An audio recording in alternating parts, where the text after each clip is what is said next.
you need to make deposits in order to make a withdrawal. It is possible to raise sweet children in the 21st century. I am a small content creator.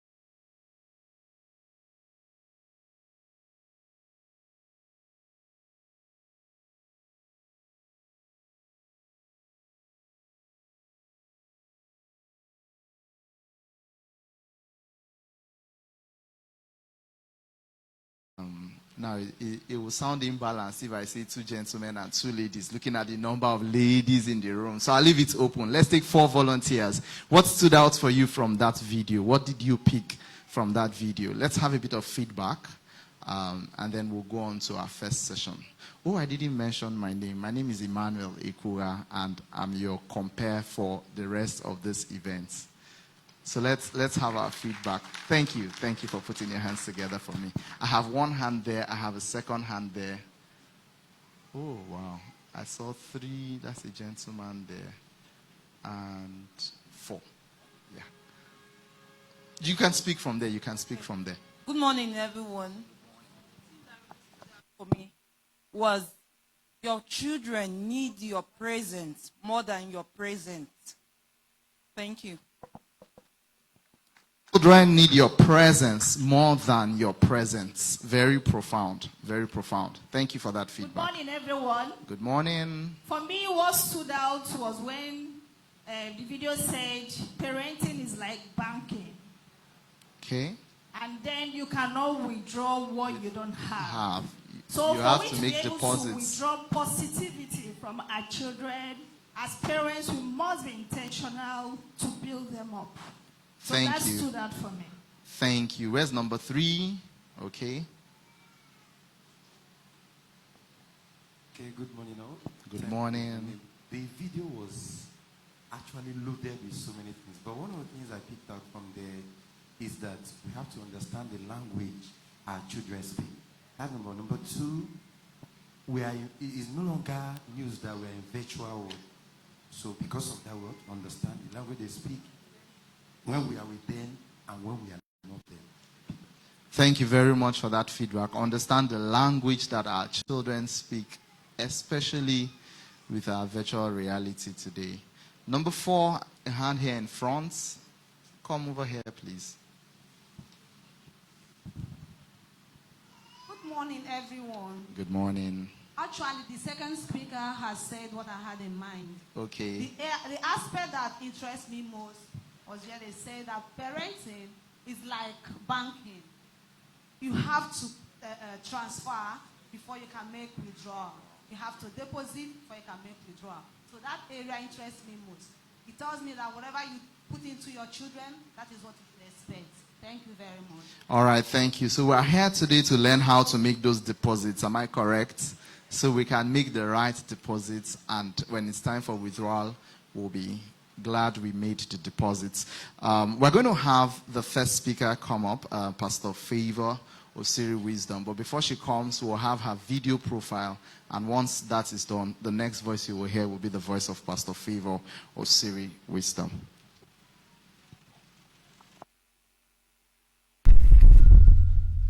Favor Osiri Wisdom is an encourager, mother, and family life coach. She is the co-pastor of the Wisdom Place Church, a vibrant church in the city of Port Harcourt, Nigeria. She heads the Family Life Directorate in her local assembly. She is a graduate of marketing with 2 postgraduate diplomas in education and journalism. She is a certified conflict resolution and negotiation expert from the United States Institute for Peace. She is a certified marriage coach who co-founded and coordinates the Wisdom-Driven Marriage Academy, which focuses on helping people to build the marriage of their dreams.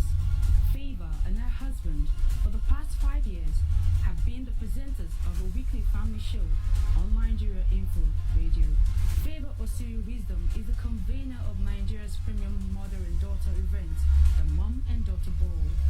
She is the founder of the Mother Woman Foundation, a mentoring platform which has a strong passion for women to help them become pace-setters in life, business, and work life. She co-authored 3 books with her husband, The Wisdom-Driven Marriage, and Advanced Toasting Techniques, and the soon-to-be-released Love Chronicles. She is the author of the following books: How Not to Marry an Idiot, Before You Marry, Dear Mom, Dear Daughter. She is also the creator of the Stage Prayed Up series, a 31-day prayer card devotional for children, husbands, and wives. Favor is the founder of an intense mentoring program which was launched in 2022 called the Model Inner Circle Program. She also has an initiative called Life Advance for Single Ladies between the ages of 20 to 35 years old. She is the convener of the Value-Driven Life Project, an outreach program to secondary schools. She has featured on Nigerian Info, Silverbird Television, Wazobia FM Port Harcourt, and Life's Journal on Real Estate Television. She's excitedly married to Osiri Wisdom, and they are blessed with 3 wise children and many adopted children. Ladies and gentlemen, please make welcome with a standing ovation, Pastor Favor Osiri Wisdom.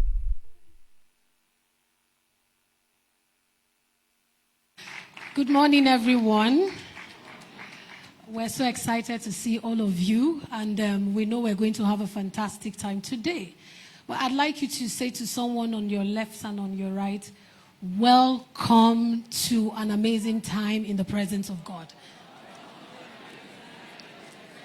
Now, can you look for something and compliment about the person? Tell them their hair is good, their perfume smells nice, they are looking amazing. Tell them, greet somebody, tell them you look great. And now the coach herself comes in. Woo! Oh my God, oh my God, oh my God, oh my God. Welcome, welcome. The team from Abuja and all over the world. Oh my God, welcome, welcome, welcome, welcome, welcome. Yes. There will be fire. Don't worry, we have the fire service. We've alerted the fire service. We've alerted the fire service. So even if there's fire on this roof today, they will quench it. In the name of Jesus. Now, can you look at somebody on your left or your right? Tell them something is about to happen here. Today, put your hands and make a joyful noise as you take your seats. Yes, hallelujah. We're so excited to be here today, and I'm taking the first session. Welcome, Coach Kunle Ologe, to Port Harcourt and to the Wisdom Place. Can we just, for the first time, can we celebrate him? I think, no, Coach Wendy has been here, but let's put our hands together for Coach Wendy. Let's put our hands together for Coach Etima. I know she has been here. Coach Ebuka, no, he was here virtually. Put your hands together for the King of Boys. Then, oh my, Coach David. Are you people even ready for what is about to happen?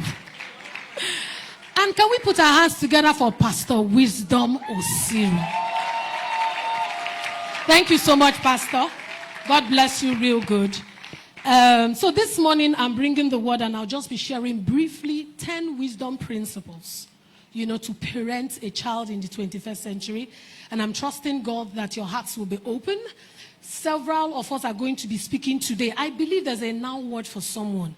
We are all at different levels of parenting in our parenting journey. Some of us have toddlers, some of us have babies, some of us have teenagers, some of us have young adults, some of us are yet to have children. But whichever way it is, I just want you to know that you'll be ministered to. Now, Proverbs chapter 22 and verse 6 talks about media. I like my slide to be ready. So Proverbs chapter 22 and verse 6 talks about, to say, train up a child in the way he should go. When he is old, he will not depart from it. A lot of times people say, no matter what you do to children, a child that wants to be bad can be bad. And I think that's one of the excuses that we make the reason why sometimes for us to really get down to the job of parenting becomes very, very challenging. God is wise. And even after God has given you children, even as a pastor, God said train. If God could come and train for us, it then means automatically when we're born in the world, we do not need any form of training. We'll just be good, right? Yes, we'll just be good. But even children who are born in the house of popes and bishops needs training. Because training connotes, if you see, some of us, when we get job, they send us for training and retraining. It's so that you fit into that particular organization. So our children ought to be trained. Because if you don't train them in old age, they become a burden. Now, there's a connection between what happens when someone is a child and when he becomes old. There's a connection. And that's why it's difficult, very difficult to repair adults. You can mend children. You can train children, but you see adults, it's difficult. Even you as an adult, you have been trying to change, you have not even changed. I don't know if you understand what I'm saying. So the Bible said train. But how does this training go? It means the kind of training that takes a child up. Every training must take somebody up, not train down. So people train down. But how can you even train when you are not trained? You know what they say, train the trainer. So when you are parenting, you are actually doing the job of train the trainer. That's what you're doing. You're doing it. So if we have never taken parenting serious, I'm telling you, the times that we live in, if you are not engaged in co-creating the destiny of your children, they will be left to chance. I'm telling you, they will be left to chance. So it's very, very important that we are training, but we need to be trained. And I'm so excited that we're all here because we have come to be trained as parents so that we can pass it on. From when you pass it on, can you imagine? Imagine you being trained. Your children are trained so that they can train their children. You know, when something has moved from the first generation to the second generation to the third generation is not solved, it becomes what they call stronghold. But it's just bad habits that have been perpetuated over the generation. And then people now calling deliverance. But just like there are generational curses, there can also be generational blessings. And I'm telling you that parenting is actually one of the ways to perpetuate generational blessings. The Bible speaking. I'm just going to read some scriptures and so that we will actually... In Genesis chapter 22, Genesis chapter 25, 22 to 28. You see, when Rebecca was pregnant, there was something, she went to inquire of the Lord. And the Lord said, 2 nations are in your womb. You know, many years ago, when we saw this scripture, we now embrace the fact that we're not raising ordinary children, we're raising nations. The Bible says 2 nations and 2 manner of people are in your womb. And so, if you look at your child, oh my God, my child is not ordinary, it's a nation I'm raising. Then I'm telling you, even if it means you resigning your job to do the work of parenting at the foundational stage, you will do it. The times that people, I don't have time. If they call you that your child is in the cell, you will have time. You will come out. So he said, 2 nations are in your womb. 2 manner of people. And when they came out, we saw them. I pray for you that in the name of Jesus, you will not just raise ordinary children. That you raise nations. Kai, are you seeing the nation of Israel? No matter how they try to annihilate them, you can't. Strong nation. You talk about scientists, all manner of people. Israel, powerful nation. And I'm telling you, your children can be that. So when people are sharing testimonies of what they are doing, they are not boasting, it's working. There's a difference between good and bad. 2 nations are in your womb. Very, very important. Once I'm just trying to share these scriptures and we move. Another scripture I want to show you is the scripture in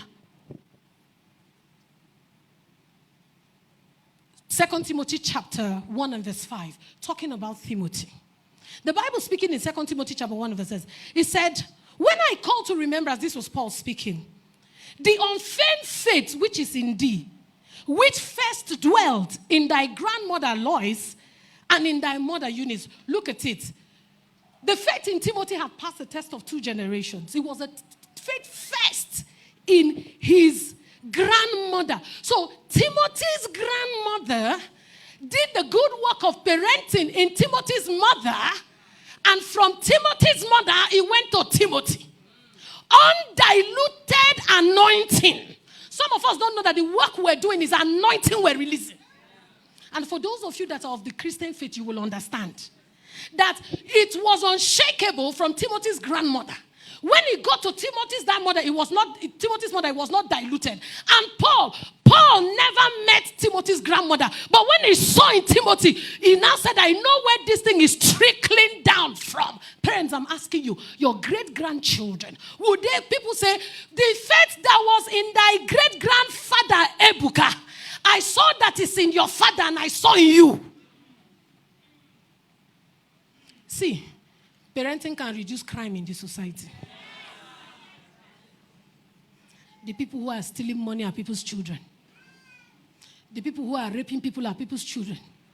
And the recent one, the people who are bullying people are people's children. Because some of their parents are bullies. Wisdom principle number 1, if you want to raise a child. Number 1, perspective. Perspective. Now, you must understand that how you see your child determines the kind of investment you're willing to put into it. Perspective, how do you see? If you ask a blind man now to touch an elephant, some of them can touch the leg and tell you that, oh, elephant is all about the leg. Elephant is all about the tummy. Perspective. How do you see your child? Do you see your child as a burden? Or do you see your child as a blessing? Do you see your child as just a pound of flesh? Or do you see an innocent child that cannot do so much for himself or herself at the level where they are? And so it's important that the picture that you see, it's just like when you see, do you know the reason why a lot of people put money in MMM? Perspective. Hey, this money will double. 1 million, some people have calculated. Some people carried, I'm telling you, some people carry all their life savings and put inside there. Some people even believe MMM than God. So now, do you see your child? For example, can you imagine when they carry Joe Biden's son and give you, say, take care of this child. You'll be paid $2 billion. Some people will develop emotional intelligence by force.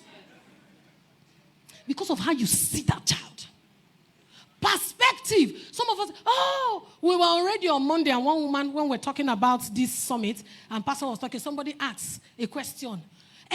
What do you do with a child that is very, very stubborn?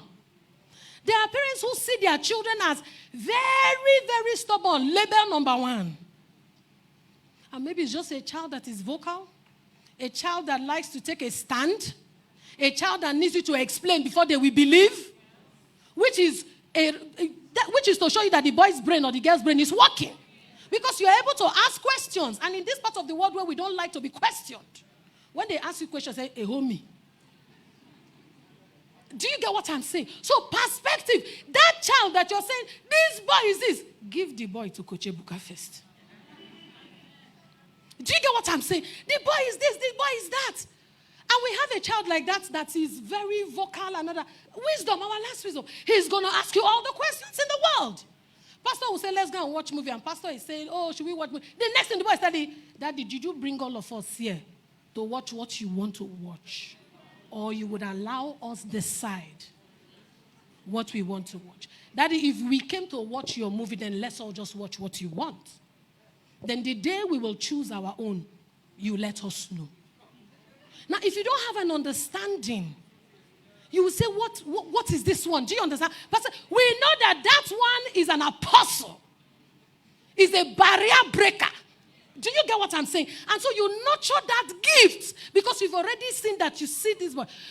There are different kind of children. Or you see one, your child that is, very easygoing. You say this one does not have strong mind. You begin to compare that one with the other one that you say, let's build the road. You say, where's the road? Where are we digging it from? Perspective. Somebody say, I see well. Number 2 is purpose. Purpose. Everything was created for your purpose. You must embrace your children with a sense of purpose. I believe that whenever God saw a need in the world, he allowed a child to be born. He allowed a child. So the why of your children.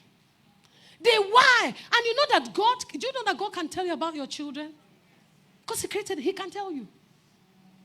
He told Rebecca, said, 2 manner of people are in your womb. And talked about what the younger would do and the older would do. So the why of your children. You can ask God, why was this child born? Why did you give me this child? Very, very, very important. Because each child is designed to solve a problem. It's designed to solve a problem. Moses was born, and that's the reason why, when Moses was born, every other person was giving out their children. Moses did not. The Bible said that he saw he was a goodly child and hid the child.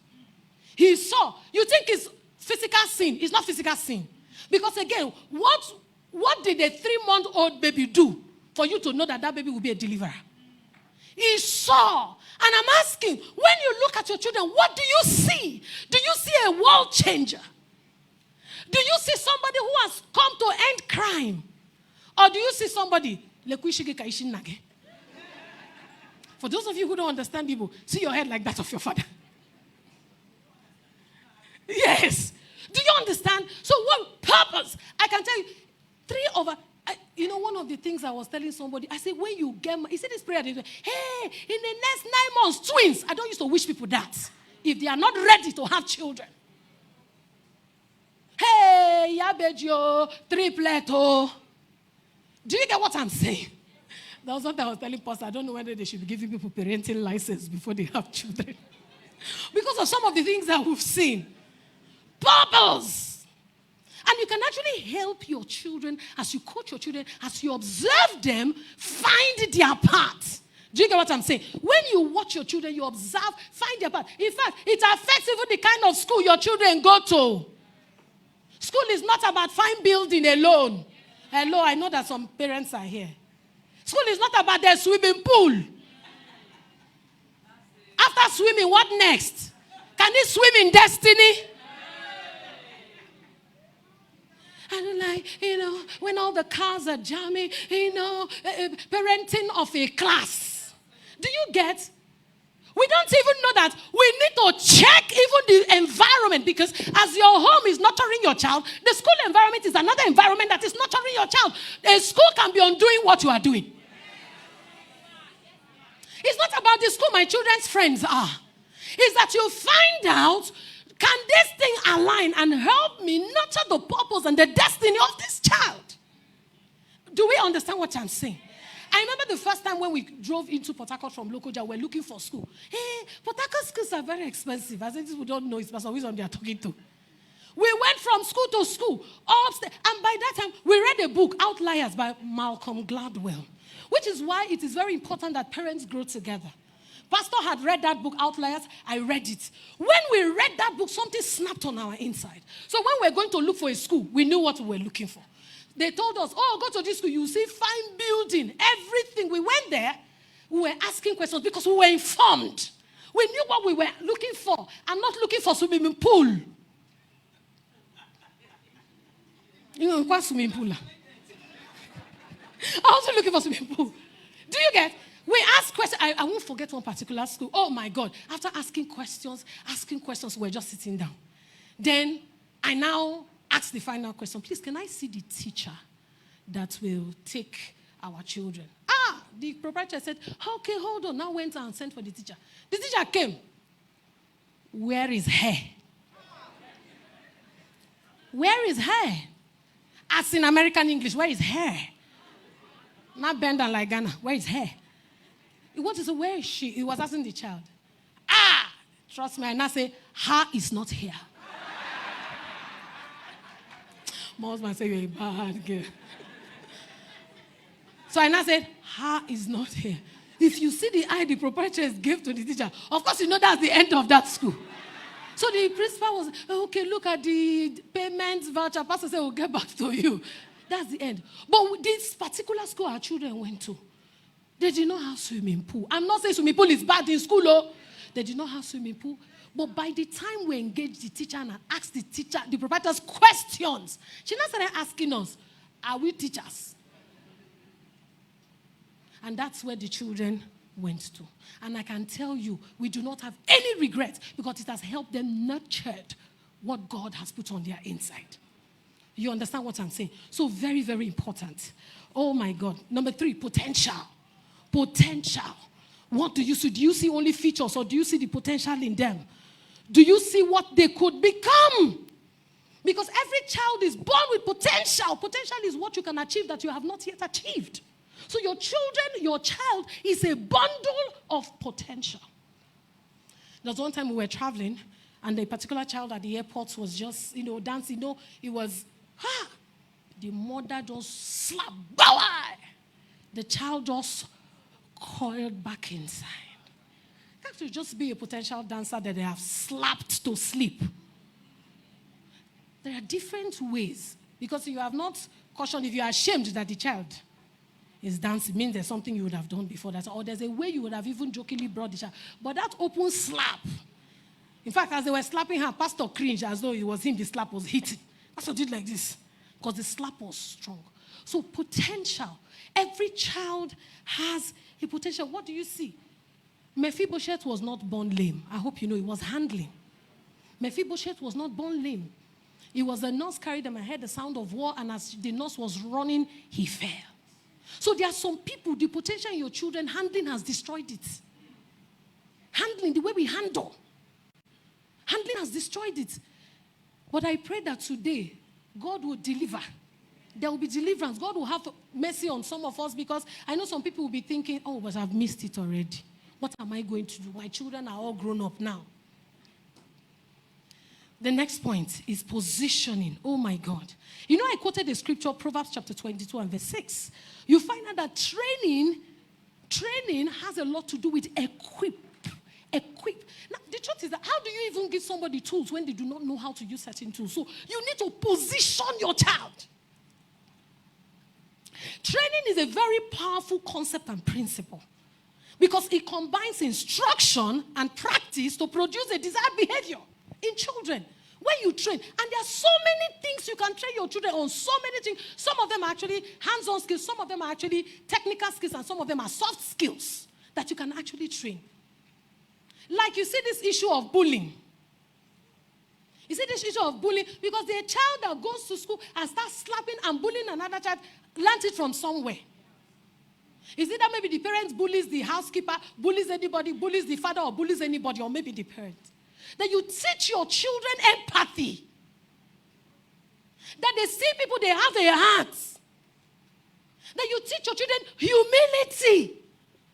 That no matter, one day my children came back and said, Mommy, some children can lie.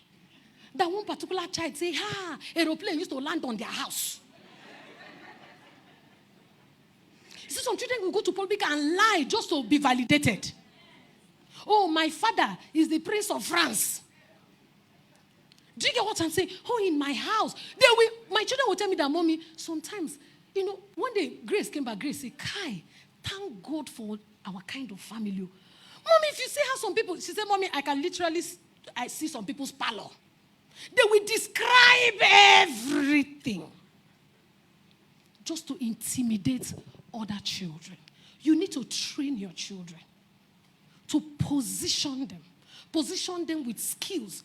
As the children are quite young, expose your children. Reading is a skill. Oh. Some parents have not read one book this year. Go and read your book. Sit down. Have they seen you? Have they seen you read? Have you even called them to discuss what you read? Write them. I remember those days. Oh, the children, before they all went back. Read this book. Give me 30 things you got. You see them, they'll be writing. Give me 50 things. And as they are giving me the 50, you will do presentation. They will stand. This was actually when they were from 3 years old, 4 years old, 5 years old, 6 years old, 7 years old. You will stand. 7-year-olds, I remember I have those videos where I have them. 7 years old, 8 years old, Covenant. Covenant is 17 now, when he was 7 years old. He will stand and he will be talking, and I will record some of them. I kept them. I just saw them on my old phones. You position them. So I am not shocked when people come and say, hey, in the school, I mean, when he left secondary school, they said for community development that he was the most impactful community development impact maker in his school. Why? Training. You position the child. Even people, Ronaldo and the rest, they take their children for training. They take their children for training. And their children are playing football. Tiger Woods' father took him for training.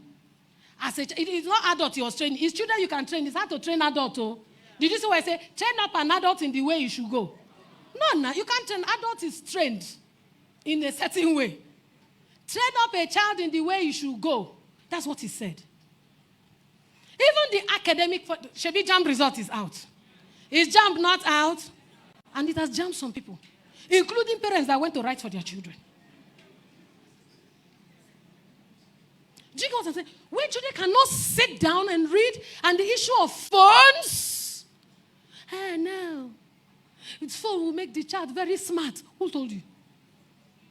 Even we that are adults are battling with the way the phone is doing vam. Not to talk of, when I see 13-year-olds have internet-enabled phone, the thing my stomach used to turn. You see some of them on Instagram, Snap, TikTok. 13 years old with their accounts.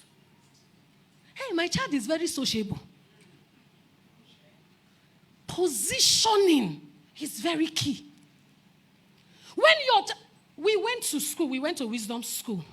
And we were going from teacher to teacher, open day, teacher to teacher, ask questions. They just told us there's no need. He's good. Started playing table tennis. He has beaten everybody in JS1. He's in JS1. He beat everybody in JS2, beat JS3, beat SS1, beat SS2, beat teachers. Do you get what I'm saying? Table tennis. And then when he was now asking, he now said, Mommy, everybody. So I didn't know. He said, the most loved year 7. The most loved year 7. So when I now went to school and I asked, and I said, this boy, he just has a way with people. Training. So one time I asked, is anybody bullying you? The principal and I said, there are children you can't bully. And I said, wisdom. Bully wisdom. He said, how? He says, wisdom is advancing, the confidence, the assertiveness. Year 7. It has to be, there are children you can't bully. It's not because his parents are pastors. It's because of what has been put inside of them. Because I've also seen pastors' children do badly. 4, people's skill. People's skill. Okay, what? Oh, okay, 5. Can you go, people's skill, I think there's a mix-up. Can you go to, okay, I've talked about positioning. Good. People's skill. The way you relate with people, your children are watching. The way you honor people, your children are watching. Even the conversations that we have on phone, your children are listening. And they are picking up people's skills. How you honor people. Some of us that gossip and tear other people down, your children know those you're gossiping about. And then your children now start inheriting battles. People's skill. Do you get what I'm saying? How you talk to people. How you even talk to your spouse. Your children are watching. So when they go outside, they know what it means to honor people and defer to other people. If not, your children will just be proud, cocky. There's sometimes you see some children, you'll be wondering who raised them. And then when the parents now appear, you say, okay. You now say, I get it. People come into your presence, you intimidate them, no matter who that person is. We're supposed to teach our children. Some of us, our children started fighting battles early. Very early. People's skill. Very important. See the way people are being treated. Everybody you see, society is a reflection of family. No, society is a reflection of family. And then the next one, I'm running, please. Can you go to the next slide? Profession. In the particular area that your children have been called, you have to watch and become like a co-creator with God to position and to ensure that in the field that they have their natural giftings that they begin to manifest. Not, we must have doctor in this house. Ishima Sonwe. Biology cannot understand. When he sees blood, he wants to faint. No. Lawyer.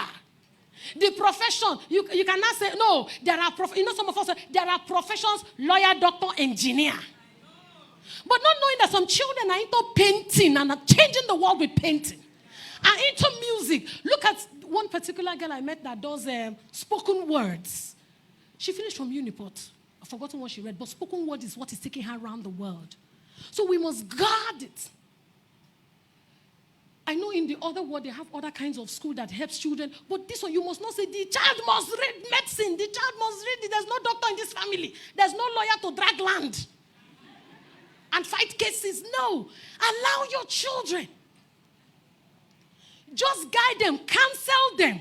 And sometimes when you find out, that's why it's not good for you to be the only voice sounding in your children's ears. You need to have other trusted people that your children can listen to. Do you get what I'm saying? It's very, very important. Guard them.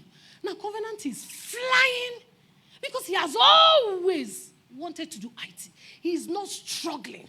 Grace, my daughter, will tell you, does not have any business with maths. It needs maths for doing it, but to go and do IT, that's not her area. She's a hands-on person. So during the long vacation, she went to learn how to properly, professionally bake cakes. Anything, somebody gave me, there's this piece of, oh my God, I was shocked, piece of painting that I went to paint. Do you know that when I painted that and I brought it home, Grace recreated that painting with pencil exactly. I was shocked. I thought she used the paint and went and printed somewhere. I refused to believe it. I said, Grace. She said, Mommy, I did this thing myself. Do you get what I'm saying? Positioning, profession. If he becomes, how can my child become a painter? How can he become a painter?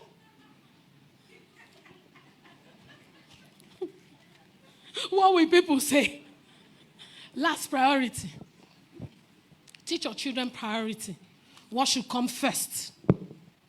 And you teach your children priority by you also giving them priorities. Making them first priority.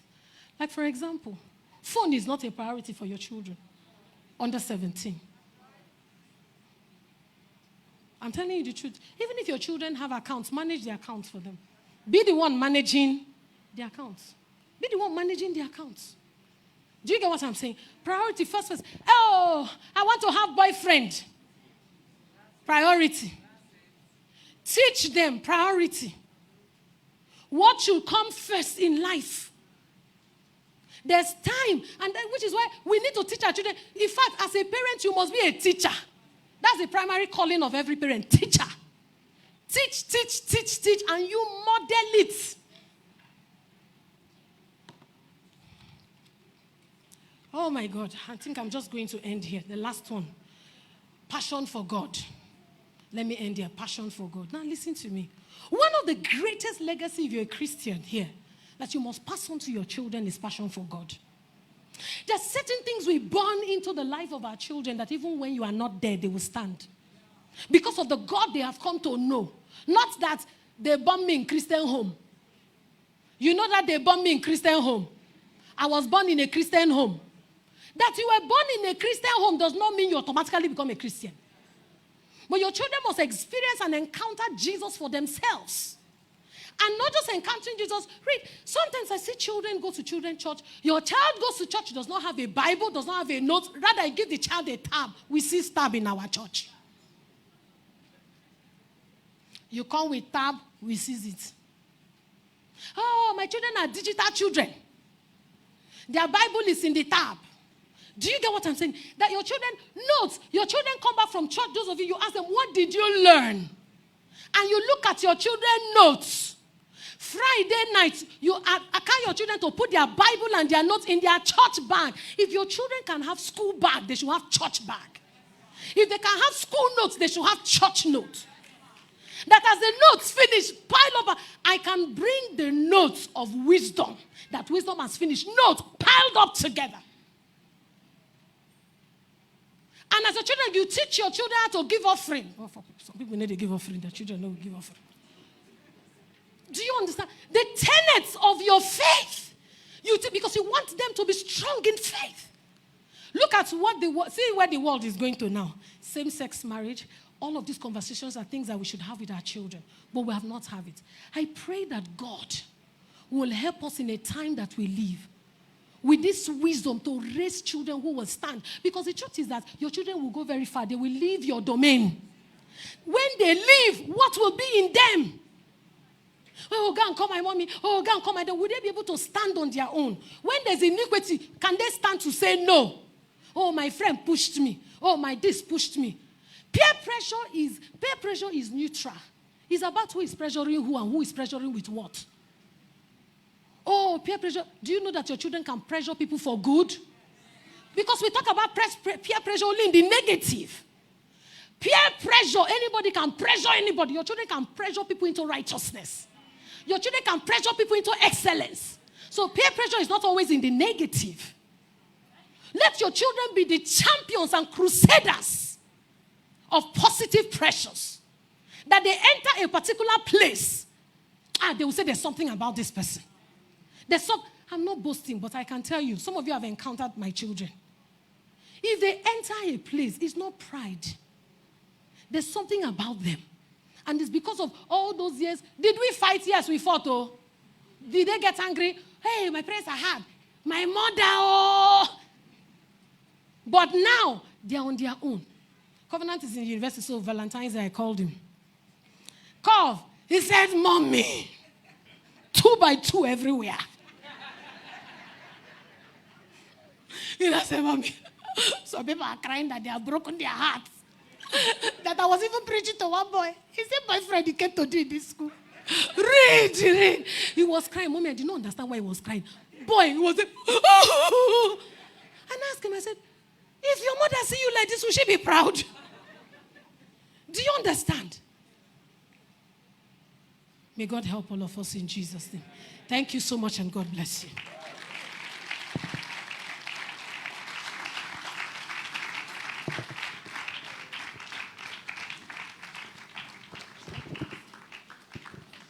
Can we give another resounding round of applause for Pastor Favor Osiri Wisdom? Can we do that better? Thank you, sir. Thank you. Let's do that better. So can you turn to somebody and tell the person one thing that stood out for you from her session? Can you give somebody feedback? Something that stood out for you from her session.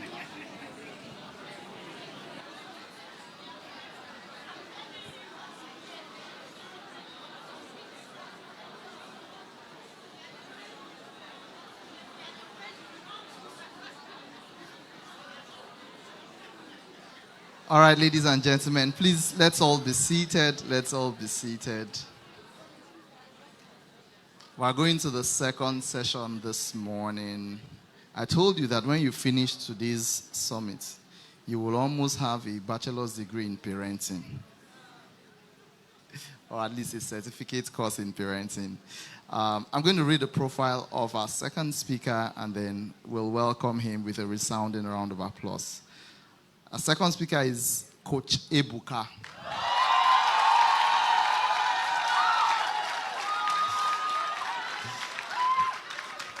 Need I read the profile anymore? But let me read. Ebuka Obika Ede, Boys Development Coach, founder Save the Boys Initiative, and convener Boys Leadership Academy.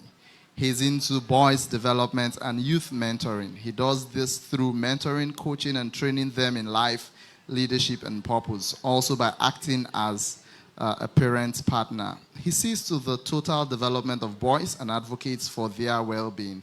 He has certificates in emotional intelligence, teens mentoring, and organizational leadership. He's a graduate of sociology with MSc in organizational leadership in view.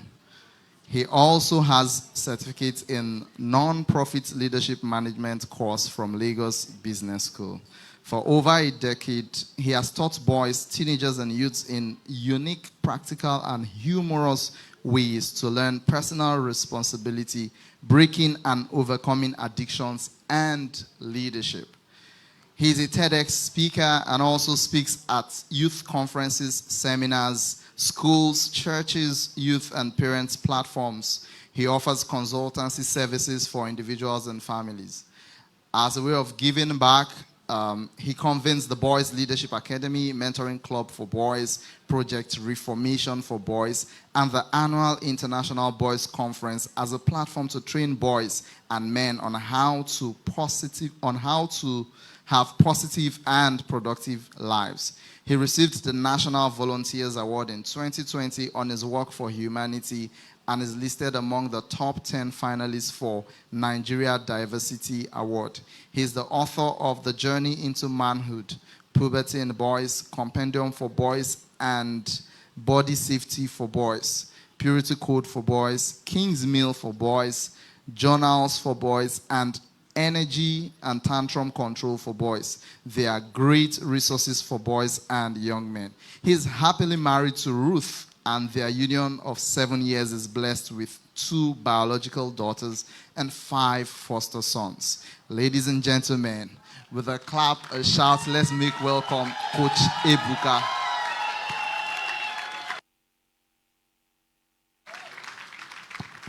Otakota, are you ready? Are you sure you're ready? Ask your neighbor, are you sure you're ready? Thank you so much. Please take your seats. Thank you so much, sir. Thank you, ma. People want to put me in trouble. You came and put me before my mentors to be speaking. But I will be all right. Thank you so much, Daddy, for this opportunity, for having us here. Thank you, Mommy. God bless you. I appreciate my mama, Coach Wendy, and my papa, Coach... I used to call him Coach Governor. Thank you so much, sir. And our team from Abuja, God bless you. Greetings from the Queen of Boys, Coach Ruth. She said, she greet you. And thank you for all the bole. I'm still all right after all the bole. It is well. Please, today, we have eaten enough. We will drink water today. We are all right. We'll be talking about raising global giants in a highly challenging world. How do you raise boys that are global giants in a highly challenging world?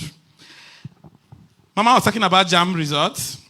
And people are complaining online that, it's system failure. And I ask, you mean system made over 1.4 million people to score below 200? We are not even ready. Over 1.4 million people were failed by a system. It's not possible. I was even looking at the statistics. I was particular about the boys and the girls. I think this year, I think girls were over about 1 million more than the boys, and they say the numbers keep dropping for the male every year. Where are our boys?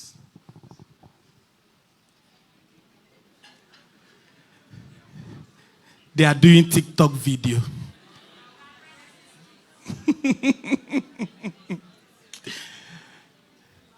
Because we have schools that their cutoff is 140, so we have children who celebrate mediocrity and they are comfortable in rubbish.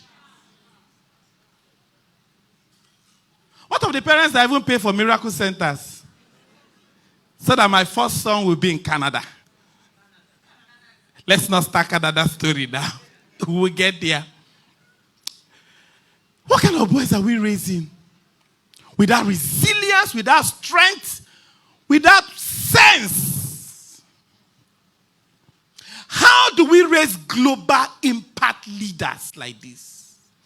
What will be the future of family in the next 20 years? Jonathan Edwards said, if our boys are not equipped to lead families, then the families of the next generation will have no leaders.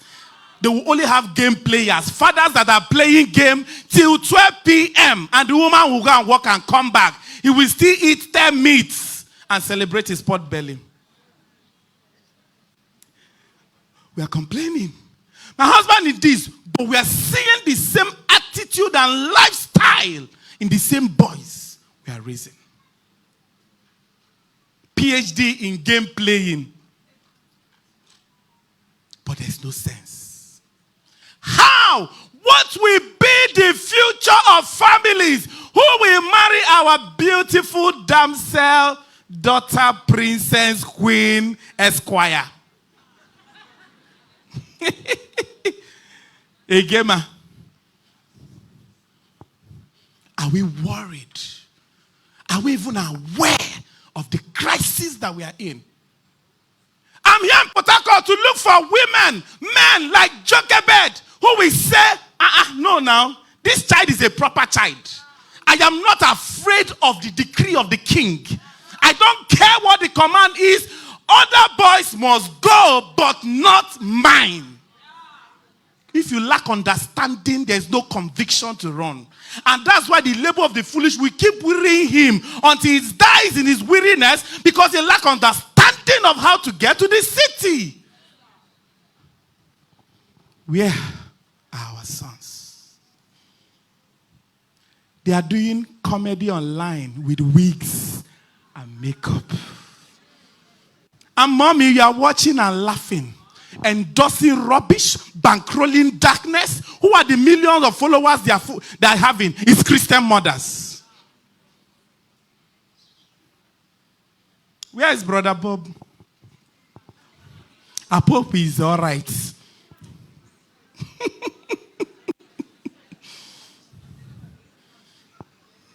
Who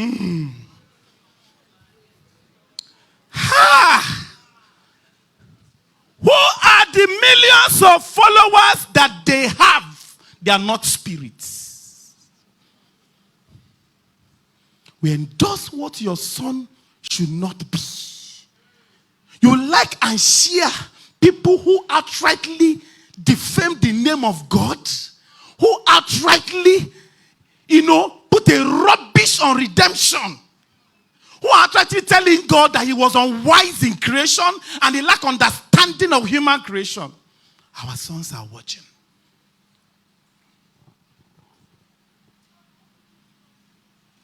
And you know why most of them are never interested in academics?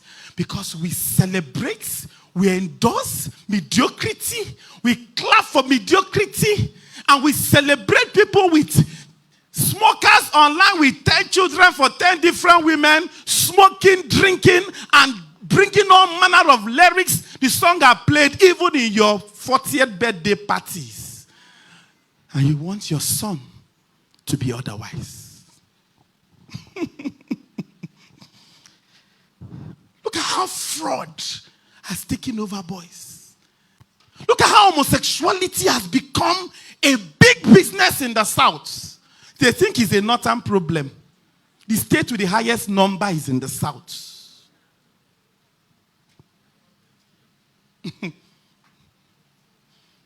We're teaching boys LGBT, one of the academy. And somebody said, we celebrate this in our hostel. Now we celebrate Pride Month.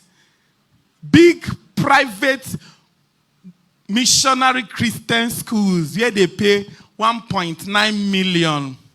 And my son is in, do you know how much you pay in our son's school? I just cleared the school fees of 1.5. My son is schooling in Canada. He just went, he's just 14. He's in university already. Oshe. By the time he's Canadalized, each hour session, I'll be looking for discount for session. No, not mere crayfish. I don't say crayfish. You will pay 500,000 for that session. You will be all right. It's either you pay now or you pay later. Whichever way there is a paying. And it's not cheap. They say pay 80,000 for inner circle. Pay 100,000 for 1 year. It's expensive. Nah, if your son enter drugs, you will pay 3 million in 2 months. And it's still miraculous intervention you are looking for. My mother woke me up when I traveled the last time. But she said, hey, help me. My son. Hey, somebody just sent me a TikTok video where he declared that he's not gay. Help me, coach. Where is he? In the UK. Okay, we should start running to the UK. What I do? Am I the one that turned him? When you sent him at 14 without being prepared and built, Was I there? Look at Sister Naomi now. 2 boys. Went to, what are you looking for? Went to the land, married Moabite women and died for nothing.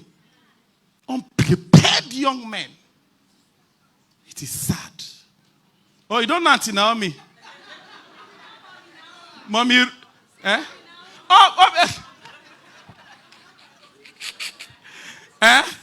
Mama Ruth in the Bible now. Positioning. Boys cannot impact the world they are not aware of. And without responsibility, there is no man. Comfort is the burial place for kings. A lot of our boys are comfortable. Before 10 a.m., they've eaten 5 times. From there, they enter game till 1. Then you celebrate them. From iPad to, he has iPad, he has this. Meeting with strange people, unprepared. Some people even celebrate that they are 14 years old, is in the university. Okay.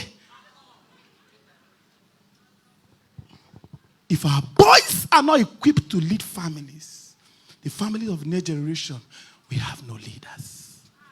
Today we are seeing a lot of families being led by women. It's unfortunate. Beautiful home, well decorated. I should say you are wearing a beautiful apparel without head. That's a beautiful monster. Where are our boys? And that's the question I'm asking. Like a parent was bragging to me last week. I followed my 17-year-old boy to write jam. I waited for him so that I can feed him after.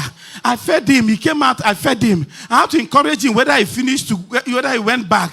Hey, I had to take off from work and I was still with almost 4 p.m. from 6 a.m.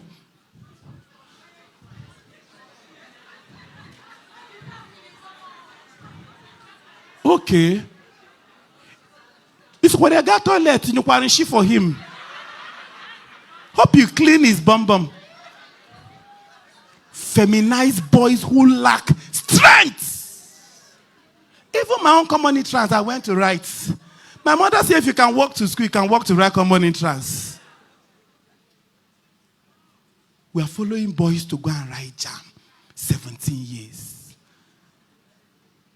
10 minutes drive.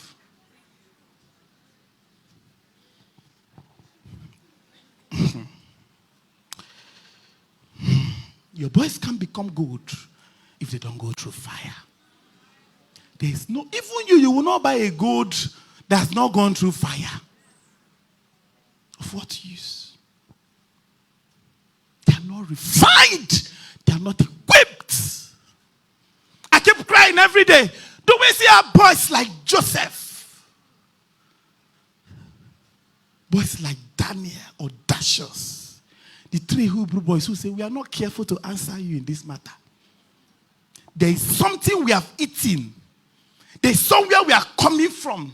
There is a value that we have drank that we cannot mortgage for silver or gold.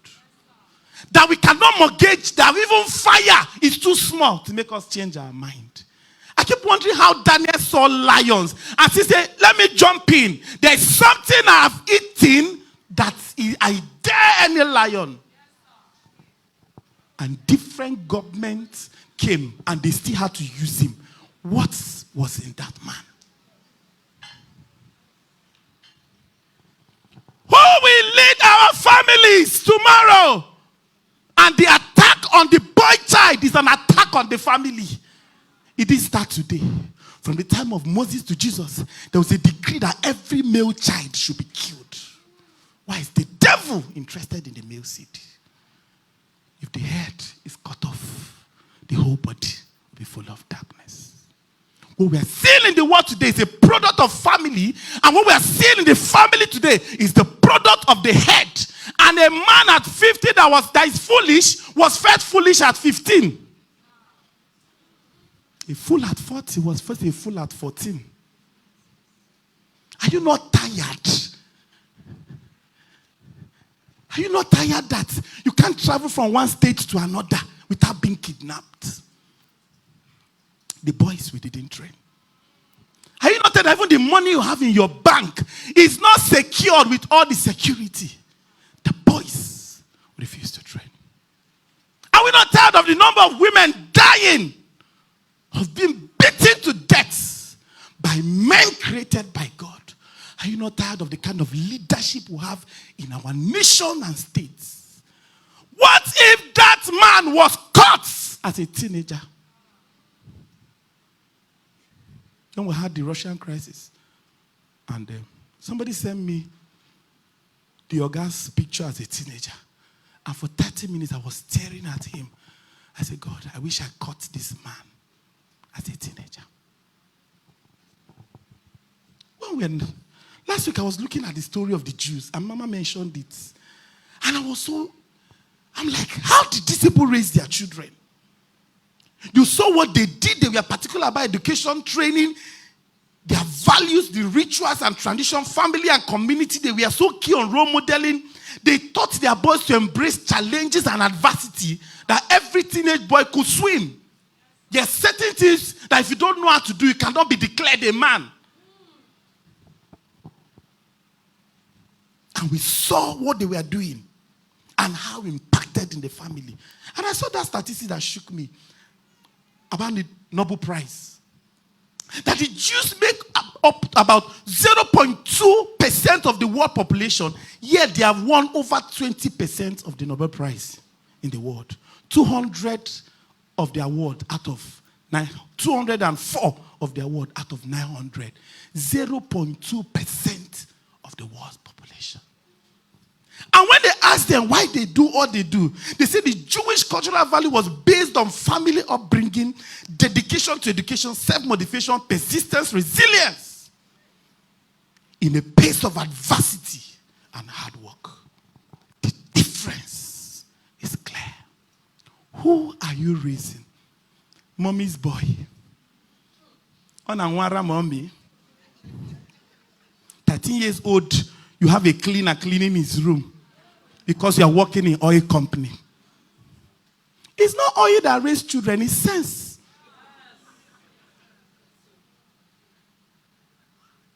They clean his room. I heard that some schools say they wash all their clothes, including pants, so that they'll have time to read. They clean their room, wash their toilet, everything for teenagers.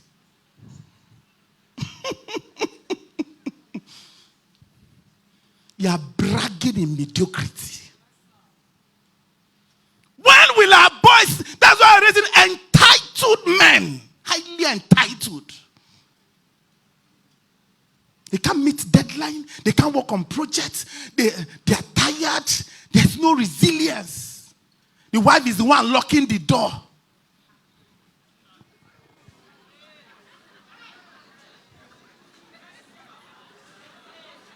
You will sleep, they will lock the door for you. Because you have eaten 10 rounds of pounded yam and 50 meats. You are snoring. And your sons are watching.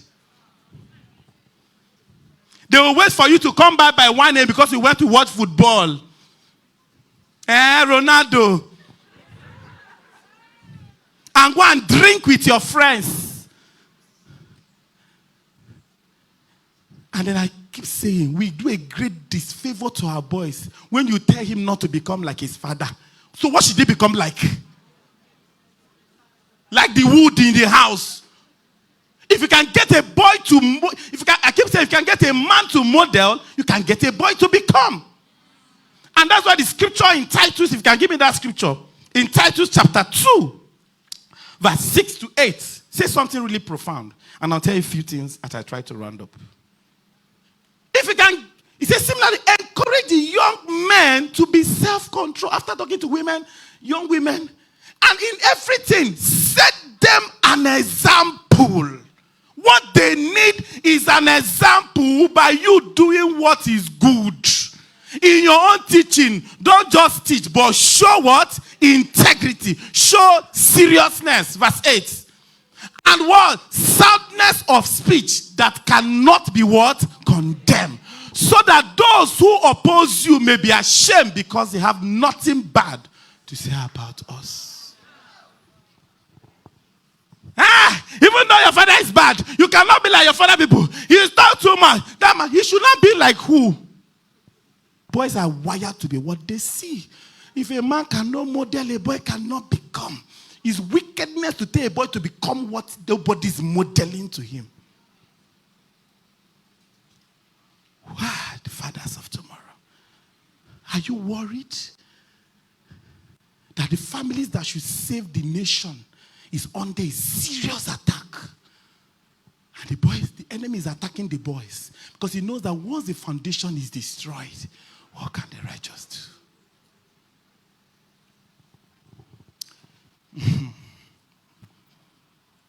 So we must leave the realm of explaining, of rules, the realm of talking, to a realm of showing forth, manifestation.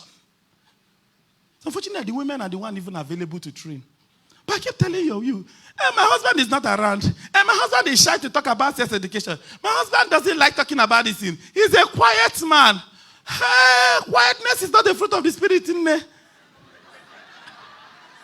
Is it quietness the boy will eat? I keep asking parents, calling with penis. Do you know how to explain penis? Do you understand the erection? Or you produce sperm? It needs a man to be able to explain this in clear details and terms. On the erection. So how do you want to explain it to a 14-year-old boy erection? Mothers are over-parenting, fathers are absent.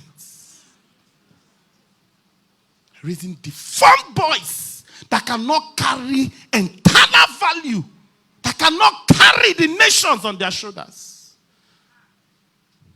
Boys are not weak people.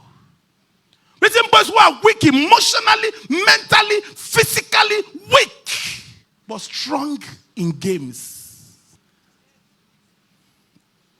Who are you raising? I'll tell you a few things you must not do and things you must do. I want to encourage the mothers here.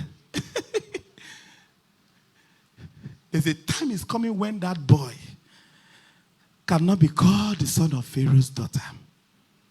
He needs to find his root.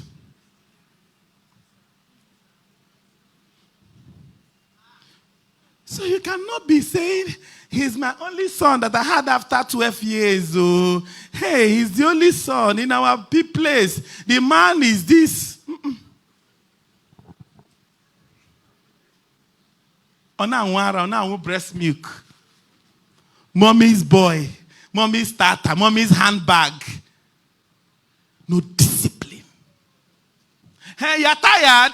Hey, okay, you cannot wash plates. Okay, you cannot cook. You are tired. You want to play football. Okay, go and sleep. The heir to the throne. Hey, call me. Go and sleep. Oh, your sisters are here. That's why they are women. All right. You don't know what is coming.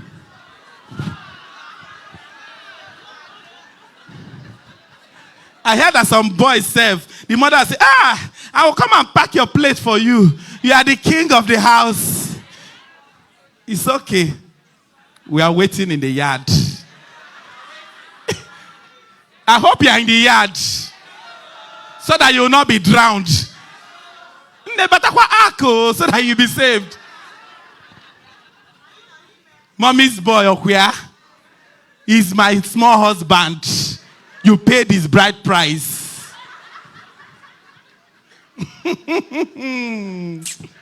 Hey, God. People are raising impact makers. We are raising TikTok dancers. TikTok celebrity. And on Snapchat. And that's how so many are snapped away. I hope by 2050, all the boys will not be comedians wearing wigs. Because they have clients that are buying the markets. What must you not do? Number one, in raising global giants in this highly competitive world, you must stop managing mediocrity. Stop it. Boys are strong men. Stop managing mediocrity. Last year, a boy in our church. I didn't see the boy for like 2 weeks, so I saw the deaconess mother. I said, where is your son? He went to Rabayek. Nebe. I thought he's schooling in, I called the name of the school. He said, in that school, they fair people very well. He went to one village in Kaduna. Hey. I said, who paid? I paid for him. You paid for accommodation too. To one village in Kaduna. In a dickness.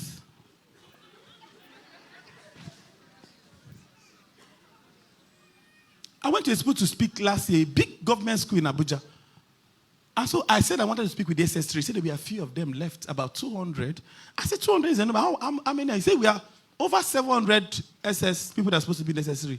But when it's time for WAEC, we see at least below 200 from 700 and something. Miracle centers.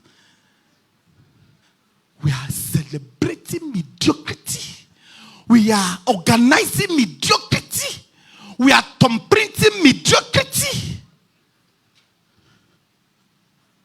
And tomorrow we call village people. There's no village people.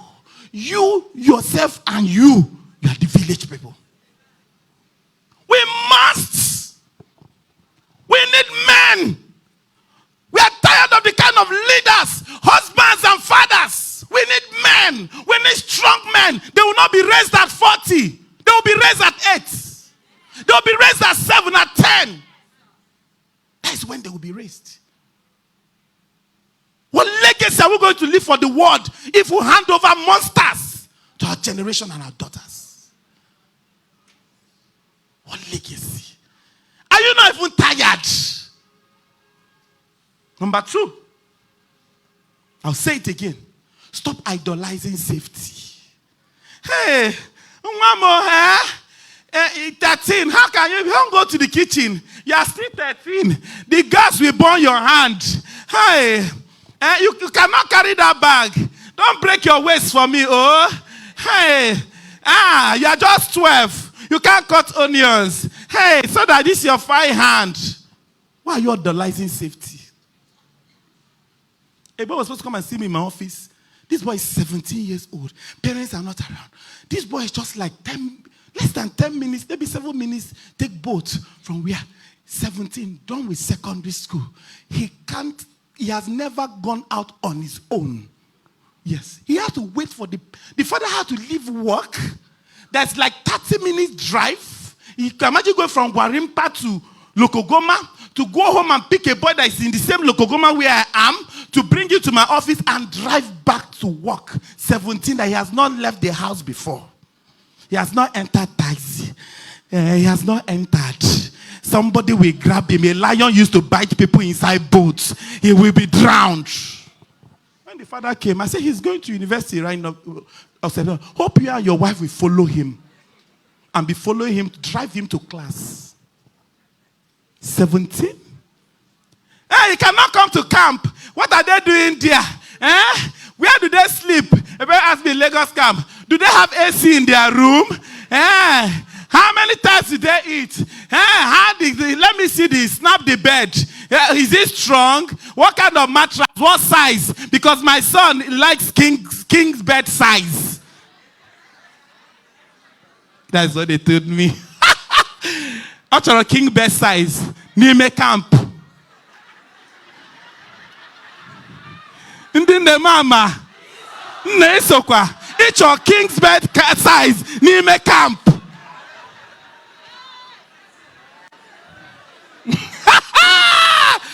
You don't know what is happening. You're not aware. You're not aware. Na flood na. Hey.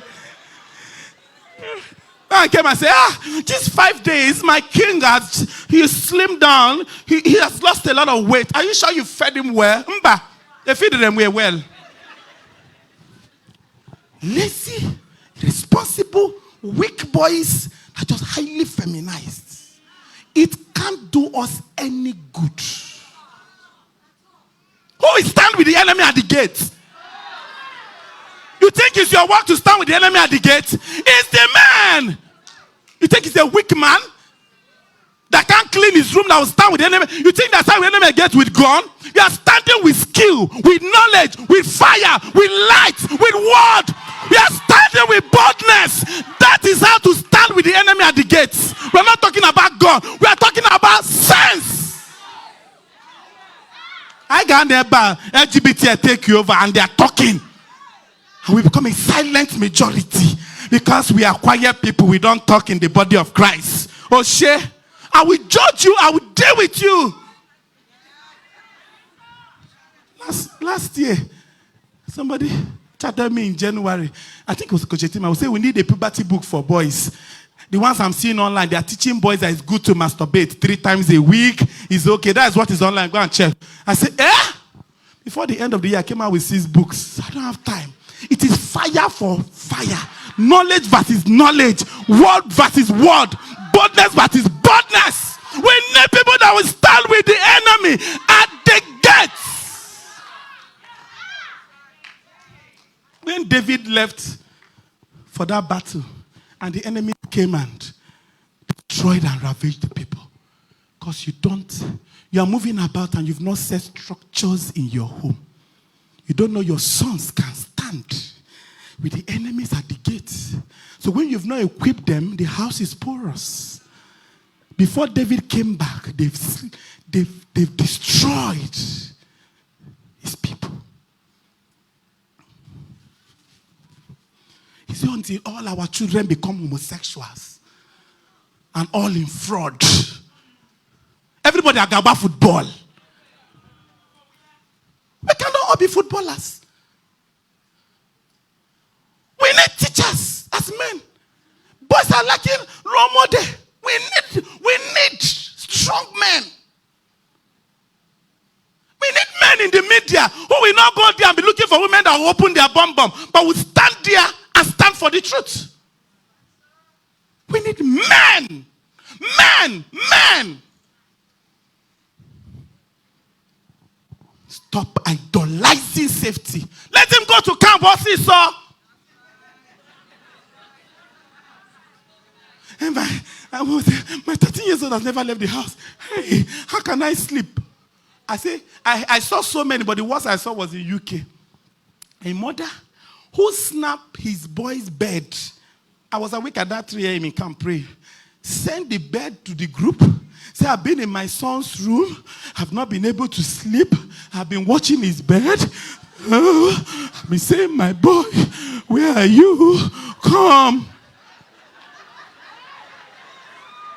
Afonko. Do you know what I did? I went to the son's room. Fortunately, the boy was snoring that night. I recorded him. I said, see the boy that you have refused to sleep for. He's snoring. What is your problem? Win your boys from breast milk early. Win them. I sent them last week. Win them. Where are you? Yeah, I was telling her, I can't imagine how a parent will stand at the door of the boys' toilets and you're checking. You have been there for 3 minutes. Start coming and this way you have been quiet for 2 minutes. Can you come out in front of the toilets? What's your problem? You don't have work. Like in TIP, we don't need staff. Yes, we need staff. What do you do? 2 things. Teach hard truths. I was telling them in Abuja yesterday. I mean, we were in the April cohort group. Hey, that example you gave is too graphic. How will you say they raped the boy and he died? He now died. My son is having nightmare because you say he died. Hey, it's too graphic that they rape an 11-year-old boy through the anus. You don't tell boys at that age that 11 years old. You don't tell them. Hey, so that they will not have bad dreams. But he died now. Didn't he die? Is he dying that is a problem? You can't teach your son death. That people are dying every day. They say somebody died and he's having nightmare that somebody died. And now teach them they are two. And the LGBT and the people, they don't care whether you are 2 or 0 months or you are 3 months. They are on the TV. They are loud. They are putting it. Even on the same YouTube, they will tell you it's for children. They put it there. They don't care. We are the ones caring. And later I'll be looking for emergency for Kochi Ebuka. And I'm a emergency. And I'm an emergency unit. It's a process. It's no emergency anywhere. In parenting, it's a process. My time is up and I have to stop. I told you to teach her truths. Expose them to training, mentoring. Paid training. Maybe go and move too much. Gold, 250,000. Brazilian weave-on, Brazilian, Japanese, Medugri, hair, 320,000. Bond straight. How much is meant on 15,000? What are they learning for 15,000? What will you not learn for 15,000? Pay! Join the inner circle. Pay! Join Boys Academy. Pay! Join Gears Up. Pay! Daddy and mommy have programs, mentorship programs. Pay! I hear some people used to wake up at night to do one. I will call it. To wait for Wivon discount sales. You wake up by 2 a.m. to see where and rush and buy.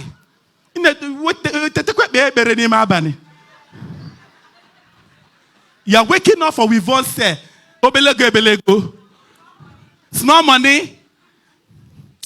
1 man slept. And that's where I'm closing. I'm closing with this. The enemy does not have the capacity to sow when you are awake. His strength, his food, his fuel is your laziness, ignorance, sleep, carelessness. He's only strengthened by your ignorance. Why man slept? The enemy came and saw. Expose him to skill development and deep responsibility. Who are you raising? I'm closing. Where are our boys? Where are the leaders of tomorrow? Where are our men? I keep saying this flood, Nabia, is a revelation I saw. Where flood was coming, only those that entered the ark that were saved. But while that flood was coming, some were like, what is this man saying? They are just talking rubbish. Nothing is happening. And the Bible says, suddenly, the flood came. Only those that entered the ark were saved.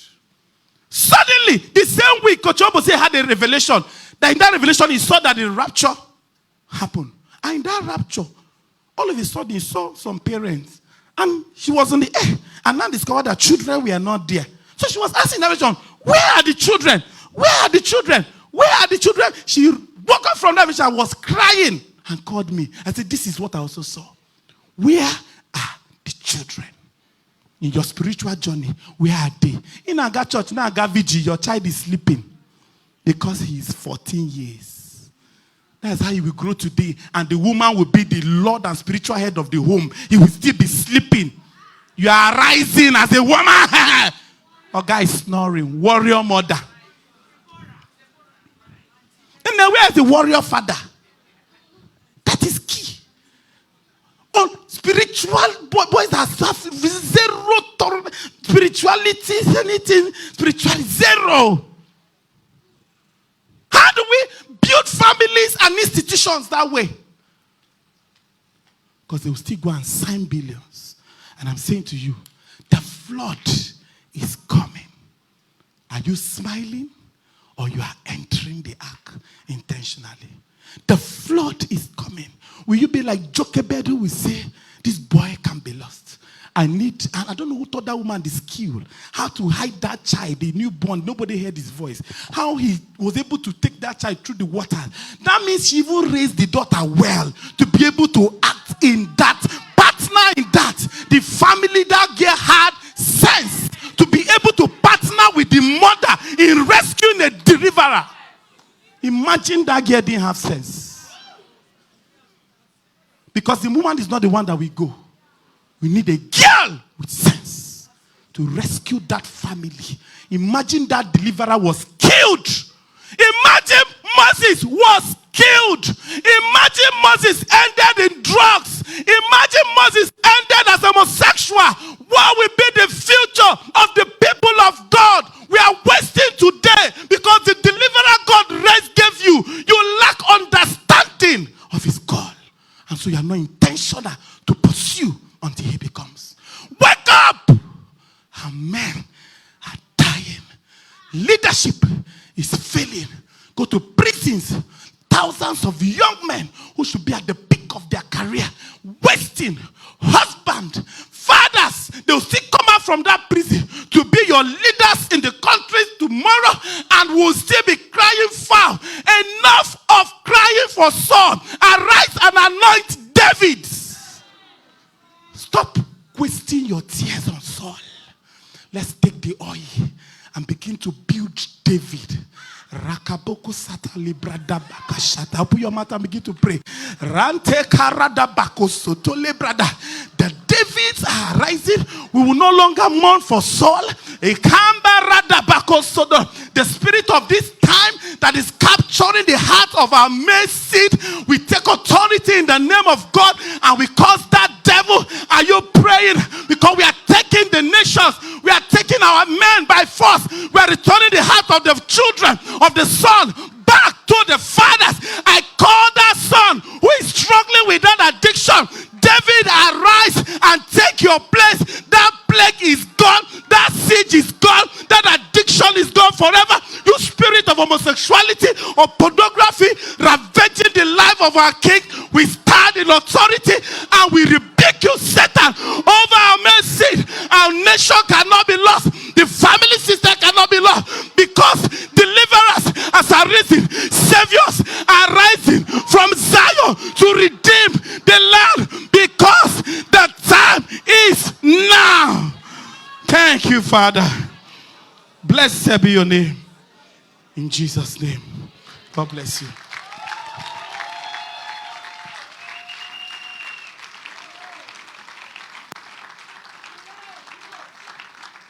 Awesome. Awesome. What a session by Coach Ebuka. Please be seated. For me as a man, it's a sober one. And I hope that every man has taken that message very seriously. If you look at the hall, maybe we have less than 20% of us here who are men. The responsibility of raising the boy child, the woman will do what she can to support. But there's nothing the woman can do to take the place of a man in raising the boy child. So women, when you go back, don't nag your husbands, but talk to them about it and get them to listen to what Coach Ebuka has said. It is online. They can go back to watch it. But if we will raise the next generation well, the men have to get involved. At some point, I had to take a break from full-time employment to be involved with my sons. I have 2 boys, and I have to make sure that that place is done well. Because my father was an absentee father. I found solace in church. And thank God for the people God brought my way. Men, don't do that to your sons. Don't come back when you are 60 and think that you can have influence in their lives. It doesn't work. It has never worked. It will never work. Right? So, we're going to take feedback. And after that, so one testimonial, how she's been impacted by the Intentional Parent Academy. And then after that, we'll have Coach Etima come for her session. So let's welcome Dr. Barisiale Baranu to give us her testimony, TIP testimony. Can you put your hands together for her? Can you do that better? 2 minutes, ma'am. Good afternoon, everyone. I want to stand on existing protocol due to the 2 minutes I have. So, TIP, where do I start? Since I have 2 minutes, I would like to start with the very beginning. So for me, some years back, let's say 5 years ago, I got to a point in my parenting where I knew something was off. You know, when I go to my children's school, I hear them say, oh, your children are so well behaved. How do you do it? But you know, there's a difference between a child outside and a child inside. I tell parents that every mother and father is the prophet over their children. So as a prophet over my children, I knew something was off. So I went searching. And one fateful day, I just found myself on the Facebook TIP group. And then Coach Wendy was doing Connect to Correct pre-order. Without thinking, I just pre-ordered. And when I read it, I was like, oh my God, this is what I've been looking for. Now, my life turned in, I can't even explain, maybe 360 parenting perhaps. So what happened? My children and I had a lot of people around, you know, the typical Nigerian families where people do things and all that. But when I came to TIP, my resolve to make my children do things became strengthened. Now I had a backing, you know, with proof that these things can be done. So I started doing it. I started with my 2-year-old. We don't use pee-pee and wee-wee in my house. We use vagina and penis. So when people come around, they'll be like, I have 4 girls, so they'll be like, there's too many vaginas in this house. Why are the children using these words? And for me, that was one of the greatest things that saved my 11-year-old, because I had an issue with assault. And because I have equipped her with the things I've learned from TIP, I was able to intervene with her and a lot of her friends. So it's a very big deal. Now I know that we have PH here, that's here, PH here, that's hello everyone. Funky Mama in the house. Okay, so I have a particular question that we hear all the time.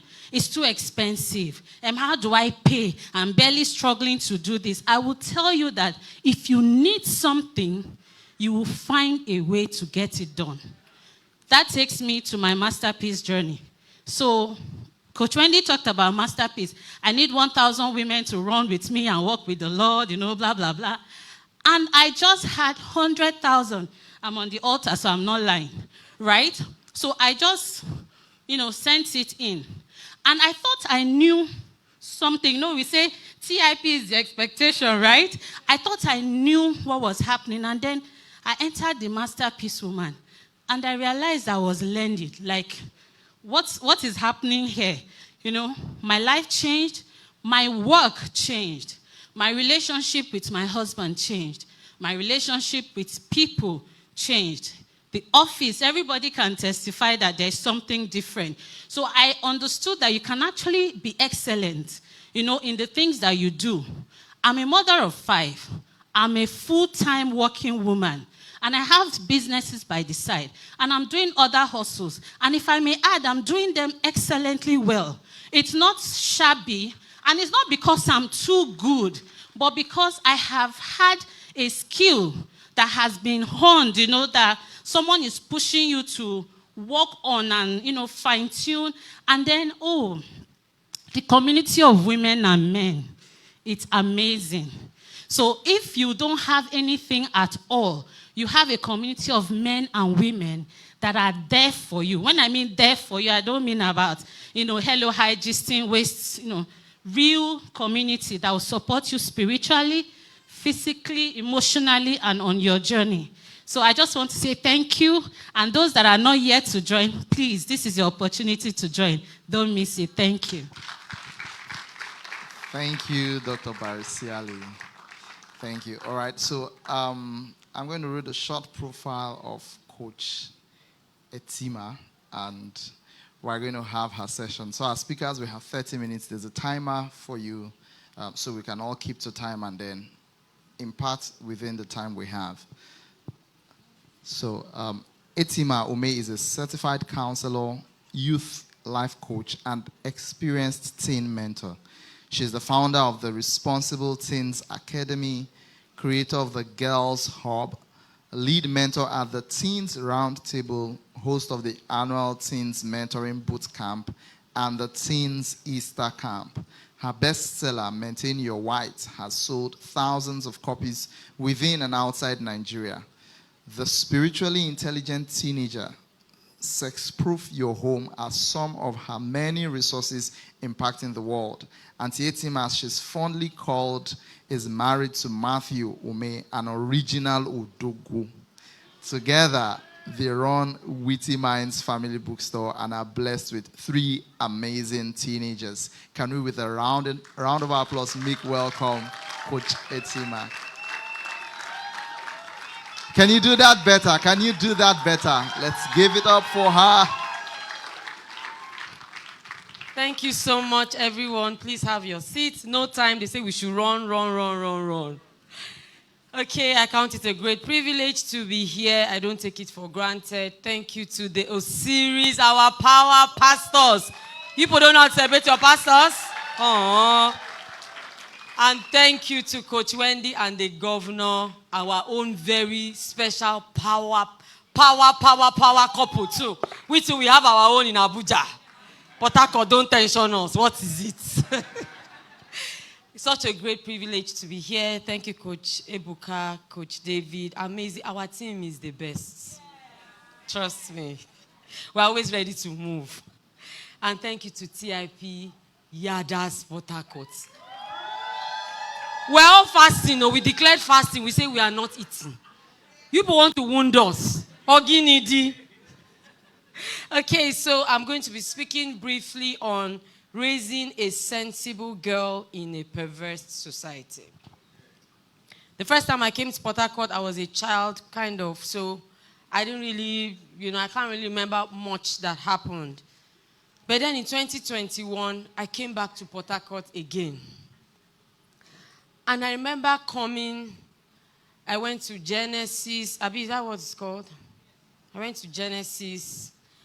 When I went to Genesis, I saw so many girls. My friend that was hosting me was holding me. She said, no, go talk, madam. Queen mother, they're going to embarrass you here. I was like, can I go and talk to that girl? Can I talk? She said, calm down. Then she said, let's go to Pleasure Park. That one, I had a visible panic attack. I was like, what is going on? I went to my TIP group, then I think I was in level 2 or so. I said, Port Harcourt people, what am I seeing? Everybody's naked. All the girls are naked. Are they okay? They were like, Queen Mother, relax. You're not seen anything yet. But this is where we live. And this is where our girls are growing. At least for those that are not Japan. The question is, how are we going to raise these girls in this same place? I always say, I said it at the TIP Summit, Abuja. The greatest assignment you have as a parent of a girl is to raise a sensible girl. It's not a spiritual girl, a girl with sense. And after that conference, one of the coaches came and met me and said, oh, now I understand. Hey, are you serious? Girls can't do senseless things, so. Girls are the only ones that do, then later think. Sometimes you have to tell them to think before they think. And so if you're here and you're raising a girl and all you're concerned about is how beautiful she looks, idolizing her body, idolizing her skin, her complexion, idolizing her baths, idolizing her dance moves, twerking. I was twerking. Twerk, turn around. Turn, baby girl, turn. Some of us call our girls baby girl. Continue. It's entering her head, though. When she's walking, this is how she's walking, this kind. Because all you have hyped is her body, not her brain. And it pains me so much. Because when I see a girl, I'm just seeing capacity. When I see a girl, I'm seeing solution. When I see a girl, I'm seeing answers. When I see a girl, I'm seeing a mover, a shaker. And then some parents are not seeing that. They're just saying, my girl, size, clothes. Already I'm seeing teenagers were using Bone Street. In Abuja, during February 14th, they do an anniversary to break virginity for Bone Street. In exchange for Bone Street. I'm not lying. The Bible says in Matthew chapter 24, verse 12, that lawlessness, sin, iniquity, overwhelming evil will multiply. That's what I came to tell you. I first came to tell you that it's not changing. You see this whining we used to whine. Now, wow, this world will spoil it. What is happening to this generation? You are just whining for nothing. It is not changing. Instead, it will increase. In verse 13, the same Bible says, but the one, not but the people. Are you the one? Are you that one person that will endure, that will stand firm and raise a girl that will be a helper to mankind, not man? Man is only one out of the billions. I'm not among those that say to my daughter that she's supposed to go and help one man, only her husband. You know, I'm just raising you so that you just be a good wife. So you just be I did not say, I like marriage. I'm married at 25. So I love marriage. In my house, we talk about husband, children, wife. Like my children are 20-something. They are still teenagers. So I love marriage. But what I'm saying is that my daughters, my sons, especially the girls, they are created to help mankind, not man. One is too small. So please, let's stop this. You know, I'll just send it to the best schools. Mama already gave it to the schools. Woto. It's worse in Abuja. They used to, there's a way me and coach used to call it. Some schools are like heavenly. You know, this kind, if my child is in this school, my child is in heaven. And in those schools, as a counselor, I know the kind of things I hear happen in those schools. There is none of those almighty schools that we have not had issues with. The girls. Girls are the only ones that they are going to school with a boy. The boy, you tell them. I see some of my girls here. I can't say some things. Our teenagers should not have been here. They should not have been here because this information is not for them. But you know, you ask her, why did you do this? And she'll say, because he told me to. So you didn't think, you didn't process, you didn't analyze, you didn't check, you didn't even know it was going to be it was going to work against you. Because she has not been taught to think. She has just been taught to pass exam. Beat everybody in your class, oh, my baby girl, make me proud. Third term is coming. My girls are now under pressure. Preach. All the preaching is going to end with, I want to climb that stage, oh, multiple times. You now snap picture, pepper everybody on the internet. But that same girl cannot say the two magical word called N-O. In this perverse society, you're going to raise a girl that cannot stand up and say, I'm not going to do that. And this same girl, check her on TikTok. She has millions of followers. She's so bold, she's so confident, but online, on phone, we're raising girls and breeding harlotry. I saw one of our pastors, a pastor that I know, his 2 daughters, not 1, 2 harlots. I'm sorry. All naked, online, breast, bum, everything out. Children are schooling abroad. They are not helping us. They are not creating any product. They are not solving any problem. You are just busy spending money. My daughter, she finished school last year at 16. She passed all exams, passed this jam, passed everything. I say, Ma, 1 year, enjoy your ride. I say, so she got her admission to a school in Lagos. We just deferred it. And then I heard somebody in Teens Church say that her son was going to Canada. And that before the boy went, she had a deal with the son.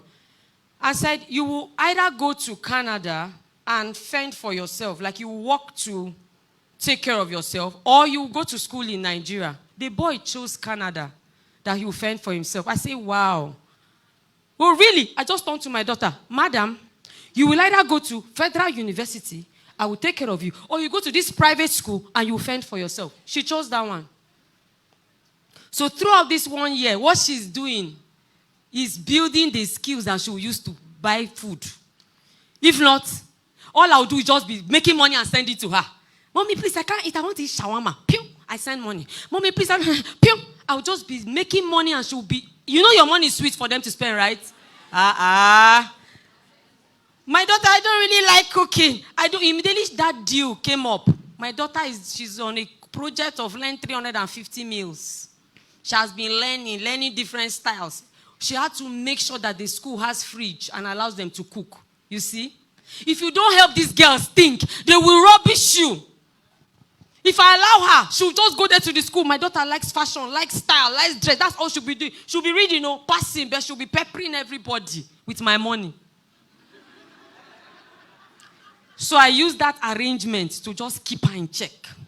So she has already started earning the money. She started creating products. She started, Mommy, I have this idea. Idea is fooling everywhere. That's what we are doing for this 1 year. I need her to be able to think. If not, all she will do is just to gather groups. She's a social bee. She just gather groups, arrangement. They will do programs. They will have fun in Lagos. And that's all. Will she come out with a good degree? Yes. She's a star student. She is. So she will. And then when her mentor, her other mother, not mentor, her other mother, Coach Wendy, says, Madam, you won't try me. I will fly to Lagos. I will deal with you and I'll come back to Abuja. You know I have the money to do it. My daughter said, I'm finished. So from all angles, we are marking her. We are letting her know that you cannot just be free and fly. Because that's what girls like. You don't know? Girls like soft life. Baby girl life. And that's what the men use to get them. That's what the men use now. The men just want to treat them like baby girl and they like it. So you have to let her know that if she's going to use her brain and her sense, she can get the life that she so desires. So, what is the solution? We need wisdom to endure these tough times, these perilous times, these overwhelming evil times. Who needs the wisdom, please? Who needs the wisdom? We. Parenting is about us, like we say in the inner circle. The inner circle parents are the only ones I know that think before they complain. As you are coming to your coach with your problem, be coming with the solution alongside. But when we started 2 years ago, they wanted to kill my friend for me. They will complain. Now, as you are complaining, you will say, Ma, but I know that I am supposed to. Good. Appreciate yourselves, please, for being thinking parents. You come to the inner circle, they are not giving you a solution. You know the solution. It is already in the system. So you pick it and you run. Now, the knowledge that we need, the Bible says in Isaiah 33 verse 6, is that knowledge will be the stability of your times. Knowledge makes you stable. Even if the whole world is turning upside down, I'm calm. Am I worried? Yes. But I'm not going to be panicking everywhere. I'm going to rest. Why? There is wisdom available. Wisdom is a defense. Wisdom is life. What are the few areas that parents need to show wisdom in? Or how can you show wisdom? Number one, connect. How are you going to connect with your girls? Girls are difficult to relate with. Am I lying? They are so complicated. Their emotions are always all over the place. Sometimes they do something to annoy you. You want to give it back to them, but you cannot. You must be emotionally intelligent. Why? If you don't connect with this girl, how can you teach her? How can you instruct her? I noticed the high level of fighting between mothers and daughters. One day I asked two girls, two of you should come here. Can you tell me exactly why you're always fighting with your mothers? One of them says, normal now, we must fight now. This can we enjoy the fight. The other one says, our mothers know they agree. In my mind, I say, we'll not go grieve for anybody. Why will we grieve for you people? Because I'm among them. I have two daughters. So you need connection. What this 1 year has done for me and my daughter is connection. We have connected on so many ways. We have connected so much that I know that even if she's going off, there's what I will tell her, she will arrange herself. One of the funny things that happened this past few months. Madam, braid is okay for your age. You are 17. Do fine braids, like a fine young girl. She said, no, I want to try weave-on. It's weave-on. She was even doing her body. Mommy, allow me to try it now. You said your own is too much. I said, it's okay. Fix the weave-on. She fixed the weave-on. I came back. It was not fine, but I was saying, beautiful weave-on. It's so beautiful. Mommy, I don't like it. I say, it's okay. 12 midnight, my daughter comes to wake me. Help me loosen the weave-on. It is paining my head. I said, no, you will use this weave-on. It's beautiful. And thank God it's her pocket money she used. You see why I said they should use their money? If it was my money now, maybe she would have cut off everything. She came and was begging. She cried, though. Do you know that inside that crying, I struck all the deals you can ever think of. I say, if you want to marry somebody and I say, don't marry, will you hear? Yes. If I say you should not live in this country, live here, will you hear? Yes. I will listen to you. I will do what you say. I didn't fight. I called Coach Wendy. Coach Wendy called and said, how was your experience with this weave on? She said, I've learned that what you people see when I'm sitting, even if I stand, I cannot see. Connection. So I needed to change your strategy, which is actually what the inner circle does for us. It gives us those daily, you see those daily tools. If people are not doing your daily tools, you will be arrested by SARS, TIP police. Where is Prophet Jerry? Arrest them. Those, it looks small, Abby. Paint, color, dance, sing, cook. It's looking small. But it is in those daily things you build a connection. Number 2, correct. When our girls are going off course, will you have invested in her so much that you can confidently correct her? Some of us are afraid to correct. If not, why are we having more girls badly dressed than properly dressed? Who are their mothers? In that Genesis I went to, they were there with their moms. Yes. Their moms, have you seen my baby? She's sexy. Sexy is an insult. Check the dictionary. It's not a compliment. It means that good for sex. Haba now. Are you a machine? So looking sexy, bringing out your breasts, that's how they are wearing it now. Those things are all demeaning. We are always afraid. I am there. My daughter has once worn a beautiful skirt. Coach Wendy say, I don't know why a skirt is long, then the slit is also long. Why? If you want to wear short, wear short. Why is it long, then long? She was just saying, Mommy, your own is too much. It's always, Mama, like you said, it's always too much. But you know, I insisted. Not forced, but I'm like, my darling, you cannot. It was her birthday. She thought, she even said, send to coach, check it. Nothing is showing. I said, lift your hands. She said, must I worship God lifting hands? I said, yes. Everything I said, she countered. So I couldn't even force her. I said, what if the Holy Spirit says you should kneel? I said, that's not how I worship God. There's a way I do it. So I know that the Holy Spirit will not move me in that way. We were arguing for 1 hour. Back and forth. Truly, the dress was not bad.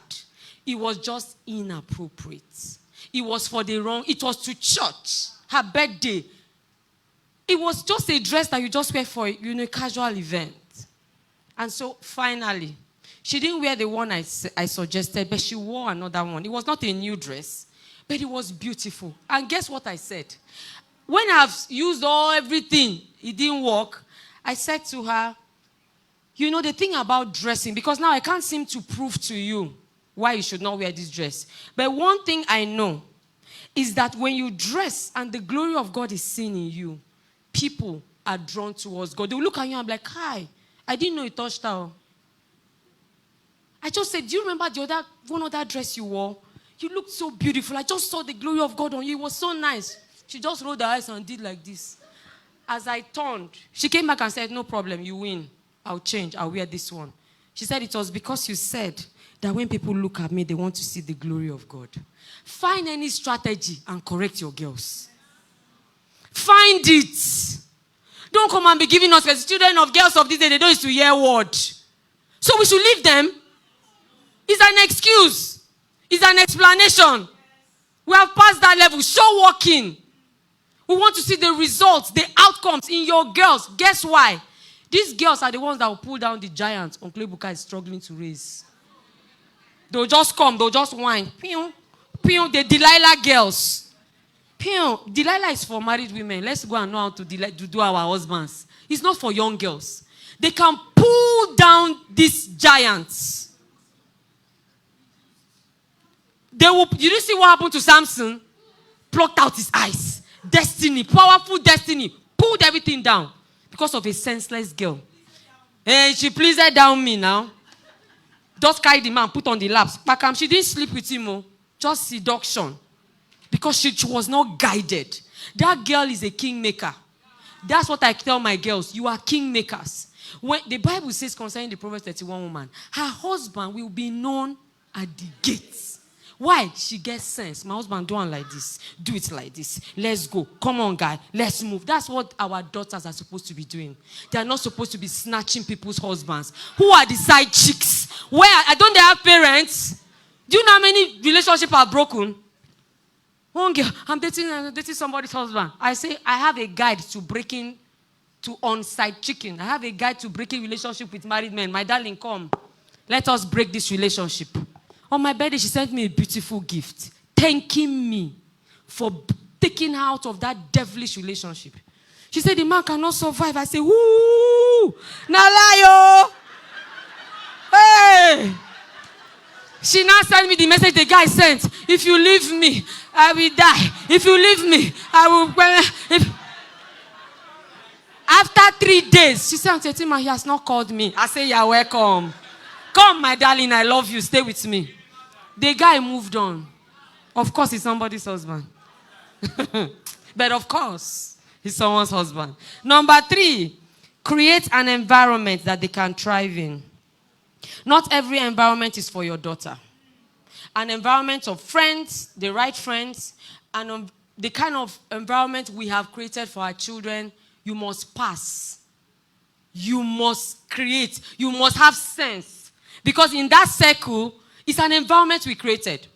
My friend's son, in all of this rubbish of jam, he scored 279. Yes, yesterday they sent the result. Because in our group, friendship group, you post your child's results. You don't corner them. Hey, let's not. You put it there. Yes, then we drag. So my daughter had a mate in our community. That one's results came out first. 240, is it 250 something? 240 something. Coach was saying, yes, put my daughter's result. I said, I never see him. I never see coach. Calm down. And my daughter's one came out 260. We said, this is the minimum. Yesterday, somebody did 279. So the next person must take it higher. It's an environment. Whatever you are doing, make sure that your children are in an environment where they can see that there is value here. We are moving forward. We're not just going abroad shopping, tensioning them on social media, iPhone 5, iPhone 1 million, all those things. No. Create the environment for her to have sense. Check your girls. Social media is a problem for them. Entertainment. It's only girls I know that can watch. Uncle Ibu can say boys are playing game. Check out my girls watching series 1 to 60. Have you seen? Oh, K-drama. K-club, the K-gang. K-Korea. My daughter said, I want to go to Korea. My husband said, if I pound you here, you go to China and sell market. One has spare parts. My husband is an Igbo man. You want to go to Korea and be doing here. What's that? What are you doing there? He said in China, when I went to China, my daughter, I saw 16 years old with their own company. My daughter could not eat. She started fasting. Fast. You need a divine idea. Entertainment is swallowing our daughters. It's part of the environment. Let's be careful. You give them phone, you give them this, you give them stuff. How would they have sense? Where would they see the sense from? Number 3, or is that number 4, the final one?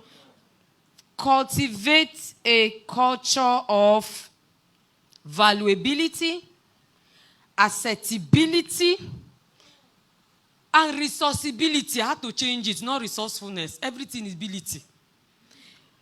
How much of an asset are they? I had a session recently with a 21-year-old girl. She has finished school, though.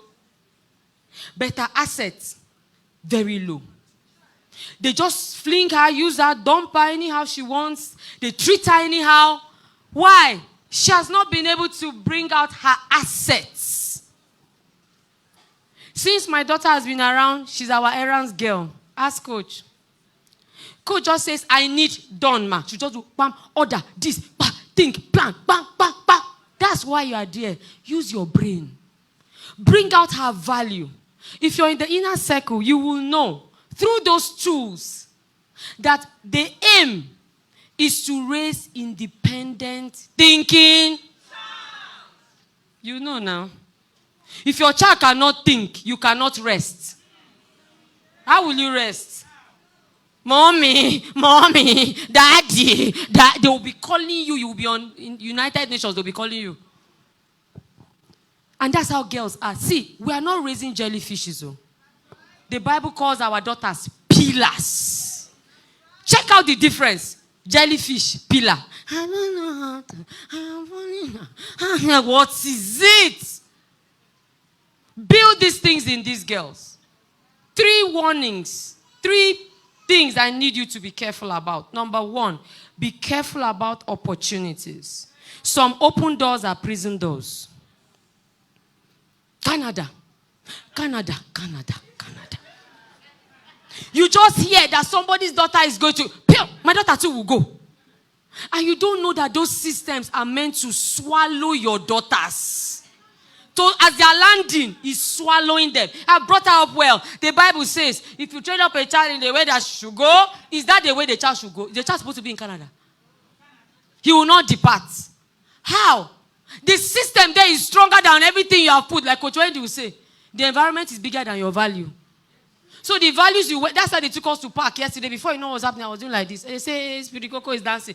Environment. I don't listen to worldly music. I don't know flavor. I don't know David. I don't know those things. But I was moving my body. They say, Madam. I say, sorry. That is it. Environment. So when you take your child to these places, your daughters especially, you now say, but I brought you up to be a self-confident girl. Continue. Can you survive? Can you survive in these places? Please, let's be careful. It's not every opportunity. Someone came and told me and coach one day, hey, there's this opportunity to go to Canada. Our children will play basketball. Coach was looking this way. Me, I was looking that way. The person just kept quiet. It's not us you are talking to. Every opportunity is for your child. What is it? There are open doors in the prison. Just remember that. Some open doors are prison doors. Second thing to be careful about, offering options to your daughters, especially when it comes to destiny-defining decisions that require instructions, not opinions. What do you think, my daughter? Do you think you should? Why? This is what you're going to do. See, for clothes, shoes, those ones, you can have a conversation. But for destiny-defining decisions, like schools, you just take it and you move. Like this gap year was an instruction for my daughter. She, I don't understand what I've benefited. But you are in the house and you are helping your friends in school. And you say you don't know what you've benefited? She's in the house. She's helping her mates. 14 years in university. She's helping them. Please. And let her know. My daughter said, can't we just marry? Who, these people that have trauma, who is going to marry them? I say, you are not the one marrying them. It's not you. You're not among. Which one is who will marry them? Mommy, let's have some empathy. I say, it's not here. Not here. Please. The Bible says that let older women. So why is your daughter not having a mentor? Is there any particular reason? You say, Tetima, she doesn't like all this mentoring thing. She doesn't have to like what she needs. You don't have to. That's the new one that's reigning in our house. They even used it against me. I said, just be following. You don't have to like what you need. She doesn't like mentoring. She doesn't like, there's one girl in the US. She doesn't like Auntie Tetima. She doesn't like the girls' hub. She doesn't even like this Coach Wendy that is teaching her mother these things that they are teaching her. She don't like all of us. Then they had a fight. She said she's going to pack out of the house. The mother, they were going back and forth. She now said, please, can you call Auntie Tetima? I want to talk to her. When she came, I said, I thought you said you don't like me. She says, it's not like that, ma. I need your help. I said, good. Are you ready to take instructions now? Yes, ma. She's now at the front in the girls' home. This girl, she doesn't like it, so she will not go. Come to camp. She doesn't like staying with people, too many people. You know girls like shenene. She doesn't like people sitting on her bed. She doesn't like people touching her. She doesn't like waking up early. On camp, these girls will be bathing Ebuka for 1 hour. I'm not Queen Mother on camp. I'm commandant. I used to wear boots. Because the way these girls should be doing, one of them came with 2 makeup bags, toilet bag, like 4. 2 this one, 2 that one. That one is going to marry a giant, ba. Her husband is going to watch you say, come back, help me rub my cream. What is it?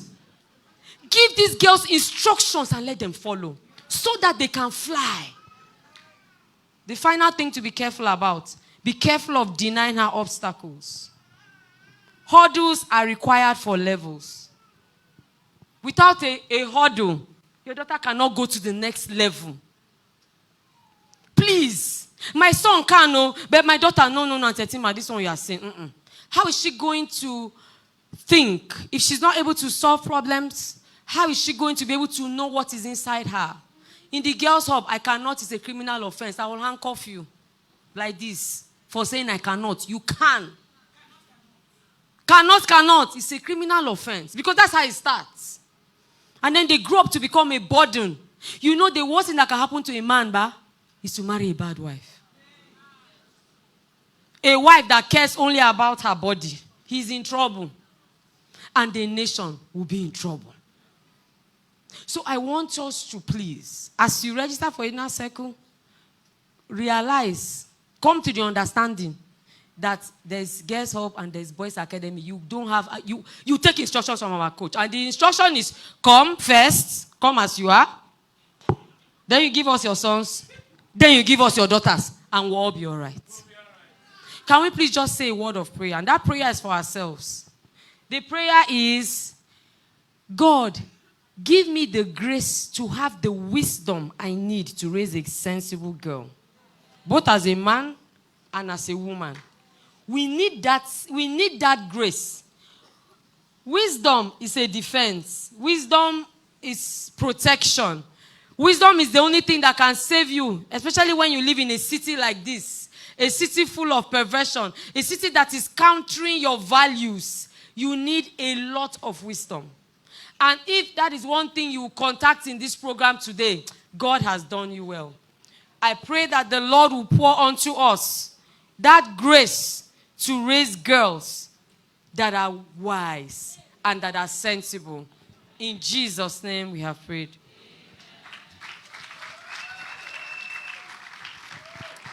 Let's celebrate Coach Etima. Let's do that better. Thank you. Thank you very much. All right, please be seated, ladies and gentlemen. We're just going to go on to the next session. Maybe after the next session, we'll take a short break. Do you want to take a break? Do you want to take a break? Do you want to take a break? The no's have it. All right, so our next speaker is Coach David. I'm just going to read his profile, and then the next voice you will hear will be that of Coach David. David Folaromi is a drug and substance prevention coach and founder of David Folaromi Foundation. Through his wealth of experience, David Folaromi has spoken on multiple platforms, both locally and internationally, educating parents on how to prevent their children from becoming drug users and subsequent addicts. David is married to Nenna David, and his marriage is blessed with 2 wonderful children. Ladies and gentlemen, with a round of applause, with a shout, let's welcome Coach David. Come on, give it up for Coach David. Thank you very much. Good afternoon, Port Harcourt. Please, let's be seated. Good afternoon, Port Harcourt. Are we tired? No. Are we sure? Yes. I would like to say a big thank you to Pastor and Mommy for this privilege to be here today. I want to say a big thank you to Coach Wendy, Coach Kunle, Coach Etima, and Coach Ebuka. I would like to announce that I'm the last born of this clan. I say it everywhere I go. So for you to get to me, you have to pass through Coach Ebuka. You have to pass through Auntie Etima. You have to pass through Coach Wendy. You have to pass through Coach Kunle. You have to pass through Mommy Wisdom. You have to pass through Pastor Wisdom before you can get to me. Am I not blessed? So put your hands together for me.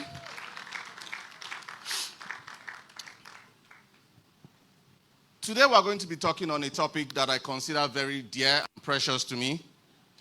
How intentional parenting can curb drug abuse and addiction among our children. How intentional parenting can curb drug abuse and addiction among our children. 2 years ago, I was invited to speak to parents in a particular church. And then I was told, I went to see the pastor a day before the seminar. So he said he was not coming. That the message was for those parents whose children were struggling with substances. So I was staring at him. And then I told him a story. I'll tell you the story I told him. I said, sir, I want to tell you my story. And I think you'll learn a lesson or two from it. I was born into a Christian home with very strict, disciplined parents with very high morals. From birth, I was dedicated unto God in the church. And my mother always made sure that I was always present in all the church services. This included women's services, by the way, women programs. So when there was a women program, you'll see my brothers and I were the only males in the church. So everybody knew us. At the age of 8, I could comfortably teach my peers the word of God. At the age of 13, if the Sunday school teacher doesn't come, I'll be the one to teach. This is the story I told our pastor. So I'm sharing that story with you. My parents sent me to Christian nursery school, Christian primary school, Christian secondary school, and I went to Christian university. That was their idea of parenting at the time. There was no Coach Wendy that's not enough. It was on the grounds of this Christian university that I had my first exposure to substances, to drugs. Now, how ironical. The same place where my parents thought they were putting me to shield me from social vices was the exact same place that I got exposed to social vices. So I always tell parents, just like Mommy Osiri was saying, it's not where you take your children to that determine the outcome of their life. Just like Auntie Etima said, in Abuja, we're experts in building very beautiful buildings and calling them schools. No matter where you take your children to, they will be exposed to these social vices. No matter where you take them to. Except you raise them in your bedroom from day one till the day they die. But so long as you take them out, even within the church. 3 years ago, I was speaking in Canaan Land for a Youth Alive conference. I was supposed to speak for 3 days. After the first day, a 16-year-old girl came up to me and she showed me 5 grams of cocaine. I asked her, what did you bring this for? She said she had some of it at home. And because she was coming for a youth program, she decided to bring it. And she was going to share it with anybody that was interested. Is it bad to go for a youth program? What's more important is making sure that before you send your children to those youth programs, you have created in them, you have instilled in them the relevant life skills, resilience, to be able to say no when these things are offered to them. So while I was in Covenant University, somebody said, David, let's go to this place. It was an incomplete building, the current school library. And we went there and people were smoking. That was the first time that I had seen anything like drugs. In all of my mother sending me to Christian primary school, secondary school, she didn't tell me anything about marijuana. She probably did not even know what marijuana was. She did the little that she knew and sent me to where she thought I'll be guided. So you know what she was doing? she was delegating the responsibility of her parenting to the schools and the church. And I always tell people that's not going to work. The same schools you are sending them to that they pay millions of naira, those teachers have their own problem. Huh? It's not your untrained child that is their number one priority. They have their own problems. So when they solve their problem with 70% of their time, if school has not closed, they will use 30% to look into your own children's lives. So in Covenant University, I was offered drugs, but I said no. I just knew I shouldn't take it. And then God blessed me, I graduated. After I graduated, I went to the UK for my master's. I found myself in a flat with 2 other Europeans who were also using substances every day. So they were calling me every day, David, won't you join us? I said, no, I'm not joining you. So they started labeling me, the African guy that doesn't want to take drugs. David, won't you join us? The pressure was building, day in, day out. Every morning on my way out, I would see them in the living room, which was a communal living room, because we had 3 rooms, each of us had a room. But they were always there, taking all types of drugs. David, won't you join us? Won't you join us? Won't you join us? Then one day, the pressure became too much. And I said, okay, let me indulge in this thing. You know, there's always a one day. There's always a one day. And then I tested it, and that opened the gates of 7 years of addiction for me. Got back to Nigeria, and then started using a drug called crack cocaine. Highly addictive substance, very expensive, so much so that in 2011, between August of that year and December, I had spent over 3 million naira on drugs and other drug-related activities. When that money finished, I made a list of everybody I knew, from nursery school to university. Then I started calling them to ask for money. So when I call you today, I say, Auntie Tima, my mother has kidney disease. Please, I need 100,000. And she will gladly send it to me because she knows the kind of family I come from. She would never think that somebody who was teaching his mates Bible at the age of 13 will lie to her about his mother having kidney disease. So I continued doing that until I went through everybody I knew. And because bad news doesn't stay hidden, people started saying there's a problem with David. Because after some time, they'll see the same mother in church. Huh? Nobody, the woman they say gets kidney disease with this. So people started avoiding me. And then in January 2012, I started selling my property. My parents had rented a beautiful apartment for me. I sold everything inside in exchange for drugs, because now I was not just abusing drugs, thank you. I sold the car they bought for me. I sold all the furniture in the house. The last thing that I sold was the chandelier my mom gave me as a housewarming gift. And then I was in darkness. You know, Satan is synonymous with darkness. So there was light all over the estate in Gwarimpa. Only my house did not have light. Because the man that took the chandelier decided to take the bulbs with them. Huh? Since you don't want to have sense, we will help you not to have sense. But it wasn't my fault. I was struggling with an addiction. And so when I realized that everywhere was dark, and I said, what is the point of the house, Seth? So I called my landlord. I said, I want the balance of my money. The house that was paid for 2 years had stayed only 3 months. The man said he would give me the balance for 1 year. And I have to forfeit the house. So I had to forfeit 9 months. So I said, give me the money. 2012, January, 750,000. He called me to meet him in a particular bank. And I went there. He gave me the cash, 750,000. I signed that I'm not staying in your house again. And I got out of the bank and I started making calls to the person that sells the drugs for me. He wasn't picking.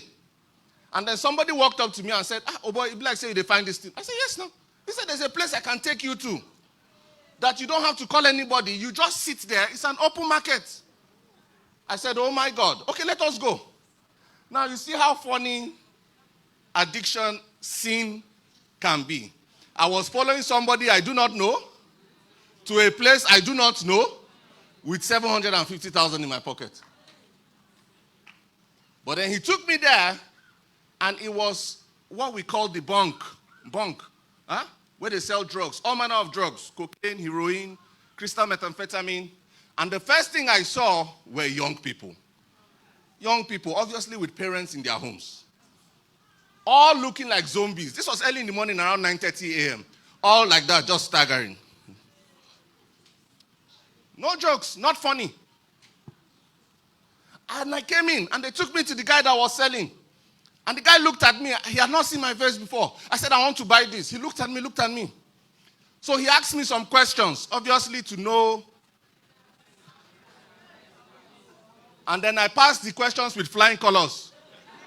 So he knew that I was a bona fide member. So he started selling to me. Under 5 days, I spent that 750,000. So much so that I didn't have 50 naira to climb a bike to take me to the main road back. When I entered that place, I'll never forget, a young lady looked at me. She said, welcome to your new home. In my mind, I said, it's your own new home. But she was right. I stayed there for 6 years. In and out. 6 years. I saw the worst of what addiction can do to a person. A 17-year-old girl got pregnant in the bunk. Coach Wendy has gone to the bunk with me. Auntie Etima has gone. They can testify to what I'm saying. She got pregnant in the bunk. She had a boy, and 2 weeks later, when the addiction came, this is not a story I was told. I know her. I saw the baby. They used some midwives came to help her birth the child. And then when the addiction came strongly, one of them said, would you sell your child? We'll give you some money and we'll give you drugs to curb the addiction. And she said yes. And she exchanged her baby boy in my presence for drugs. These were the sort of stories I was seeing for 7 years. This was a boy that was born in the church. When I was talking to the pastor, there was AC in his office, he was cleaning his sweat. We're talking about JAM now. I came fourth in JAM. Go and look at it. 2002. I had access to any of the universities I wanted to go to. I had my best friend at the time. We were competing together. We both wanted to study law. He's a lecturer in Harvard today, in Harvard Law. So those were the kind of group of people that I was growing up with. That's the kind of background that I had. Then I now found myself living in the bunk with people who go out to rob at night. People who go out to scam people to get money to use on drugs. I remember a funny story where I went to see my coach, Coach Wendy, and her darling husband. And I went to tell them some tales by moonlight about why I needed money for a certain issue. And because of how dear their hearts are, they went to go and give me money. And I took the money back to the bunk. Without their knowledge. What we were doing. I remember when I went to my pastor. I said, Pastor, I need help. He said, look at the way you look. Haven't you had a shower in days? I said, sir, I haven't. He said, where's your mom? Does she know what's happening? I said, no. He said, okay, take this money and go and get clothes and shower, then come back for counseling. So I took that anointed money to the bunk. This was the life I lived for 7 years. I lost 4 of my friends. Including someone that went to Covenant University. So you can imagine that he must have been from a good home too. The cost of ignoring drug abuse prevention might be too great to bear. Everything my darling brother has said, everything my auntie has said, you don't pay attention to drug abuse education, it's just going to be a waste.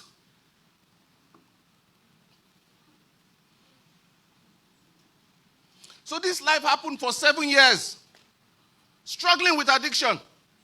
One story very quickly. So my parents said, because at some point in time, I had a visa, a 5-year visa, and I gave it out as collateral. That's because I gave out anything of value. So I gave it out as collateral. So it was when they wanted to send me overseas, they found out that I didn't have visa again. I didn't have passport. So they decided to bundle me and take me to Ibadan. So the branch of our church there, they said you are going to go there and you stay there for a while and make sure that you remain there till this demon of drug abuse leaves you. So I said, okay. So I went there and I was there for a while and I started getting better. The pastor's house was in the same compound with the church. So the only thing I was doing was go to church and come back home. And then I started getting better. I started adding weight. I saw a fine babe in the choir. I said I was going to marry. So everything started looking better until one day I went out. Something as simple as going to wash a car, somebody was standing near me. He was speaking on the phone, and he said he has 10 grams of cocaine with him. So I thought to myself, what sort of demon is pursuing me all around? At that time, I should have gotten into that car and driven away. But I waited for him to finish his phone call and I said, bro, please, I heard you saying something. That thing you're talking about, I need it. So the guy started running because he thought I was a policeman. So I started pursuing him. I said, no, I'm not a policeman. Wait. And then he stopped. And I said, yes, I want. So he said, the one with him is not for him. He's going to deliver it to somebody. So I said, okay. After you deliver it, can you take me to where I can buy my own? So he said, okay. This was in August 2015. And he took me to where I can buy it. So I found myself in another bunk in Ibadan. I never went back to that pastor's house. In November of that year, 2015, on the 19th, I was driving out of that place from August. So I'd spent all the money I had. I'd sold my phone again. Nobody knew where I was again. I sold my phone, sold everything. I was driving out and I had an accident. And I fractured this leg so badly that it was broken. What was holding it was less than these two of my fingers. So they rushed me to UCH in Ibadan, for those of us that know Ibadan. And then when they got there, the professor in charge of orthopedics said, they have to amputate my leg, right? So the guy that took me there, somebody I do not know, he said, doctor, but why do you want to amputate this young man's leg? I didn't have any ID. Nobody knew who I was. So all the while they kept on saying, can we call anybody? So I said, okay, let's call my mom. Remember, they've been looking for me for 3 months. So I called, and the man said, hello, madam, your son is here. They're about to amputate his leg. We need you to come. So my mom thought that I was trying to scam them to collect money for drugs. So my mom said, ooh, David, you and all the cohorts of hell, I'm praying against you. I said, Mommy, it's not a lie. Before I could say ABC, she has called the phone, Pam. So I said, let us call my dad. Let us try my dad. So I gave them my dad's number. So they dialed. Immediately they said, hello, sir, your son, Day. They did not even wait for the complete version of the name. He just called the phone. He has given up on me. He said, this one is a useless person. He will not amount to anything. So they said they will cut the leg. This man that took me there said, no, they won't cut the leg. He was making calls to everybody he knew. So they took me to another Methodist hospital, not far from UCH. Another professor came out. He pulled down his glass because I was lying down at the back of a Hilux. He pulled down his glass. He took a pin or injection needle and was piercing my legs. Now, I wasn't feeling the pain because I'm just coming from bunk where I had saturated myself with drugs. He, as a medical doctor, assumed that the nerves there were dead. So he said, we have to amputate from my waist. So at that point, I was feeling the pain on the opening of the wound. I started crying. I said, please cut the leg off. Just cut it off. And then this same guy that took me there kept on saying, no, we are not going to cut off your leg. I told him, I said, you are not a doctor. The doctors have said they should cut it off. He said I should hold on. He kept on making calls. Then they took me to another hospital. Now, this hospital was a very small hospital. It looked like a bungalow. There was no light. And then one guy that looks like he just finished medical school just strolled out. Very young. So in my mind, I say, I'm finished. If the first doctor who is a prof say, cut from here. Second one who is a prof say, cut from here. This one that just finished medical school say, I should.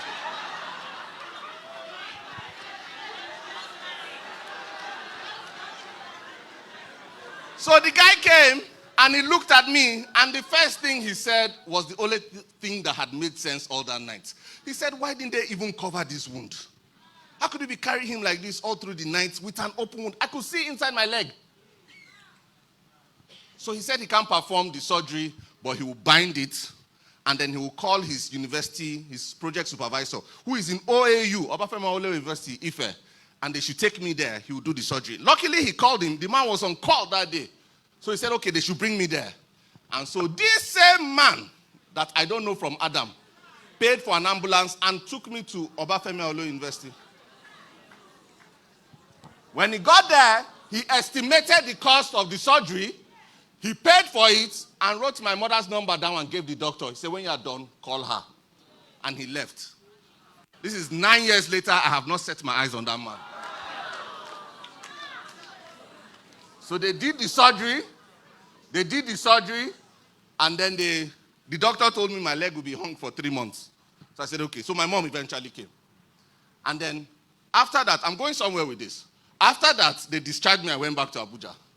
And one day, I had crutches and a knee brace. And the doctor gave me a warning. Your leg should not touch the ground. If it touches the ground, you are gone. Because there was a split disc inside, there was external fixations outside. So you must not put any weight on it. So I said, okay, that's not a problem. So I went back home. I had my crutches, very good crutches, imported. And one day in the cool of the day, I decided to take a stroll. Huh? I decided to take a stroll. Hello, people are allowing my time to finish. Wait.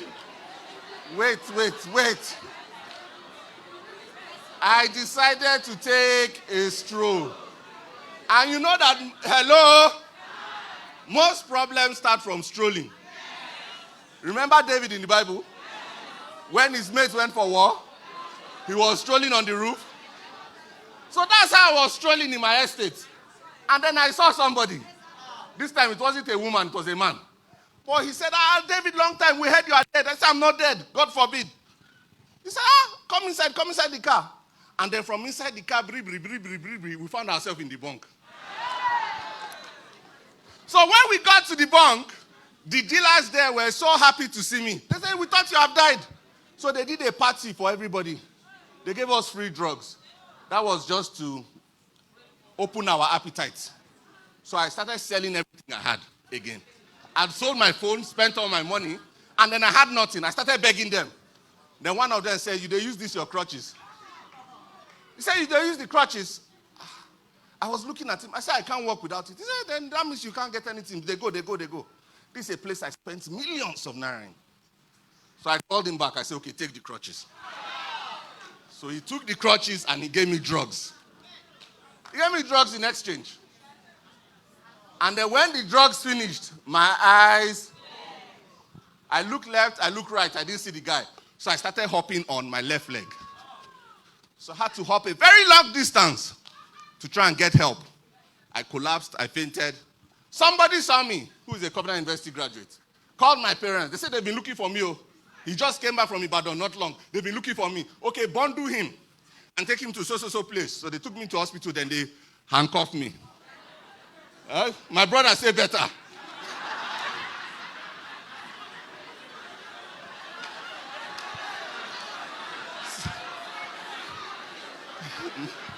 So they handcuffed me to the bed to make sure that I do not go anywhere. Ladies and gentlemen, this was the story of 7 years of my life and how I struggled with addiction. God helped me. I came out. We started a foundation, an organization that helps people come out, drug abuse prevention. We're into treatment now and all of that. So I went to see my mom one day. Mom, this is what happened to me. How did we get it wrong? So she said she had to look inward because parenting is about her, not me. I was expecting her to say, you are an irresponsible child. You are not a disciplined child. You are not this. She said she takes the blame. That's what she said. She said, son, I take the blame. And she gave me some points that she used to mark herself. And I'll share those points with all of you today. I'll share those points with all of you today. Very quickly. Today is examination day. Say examination day.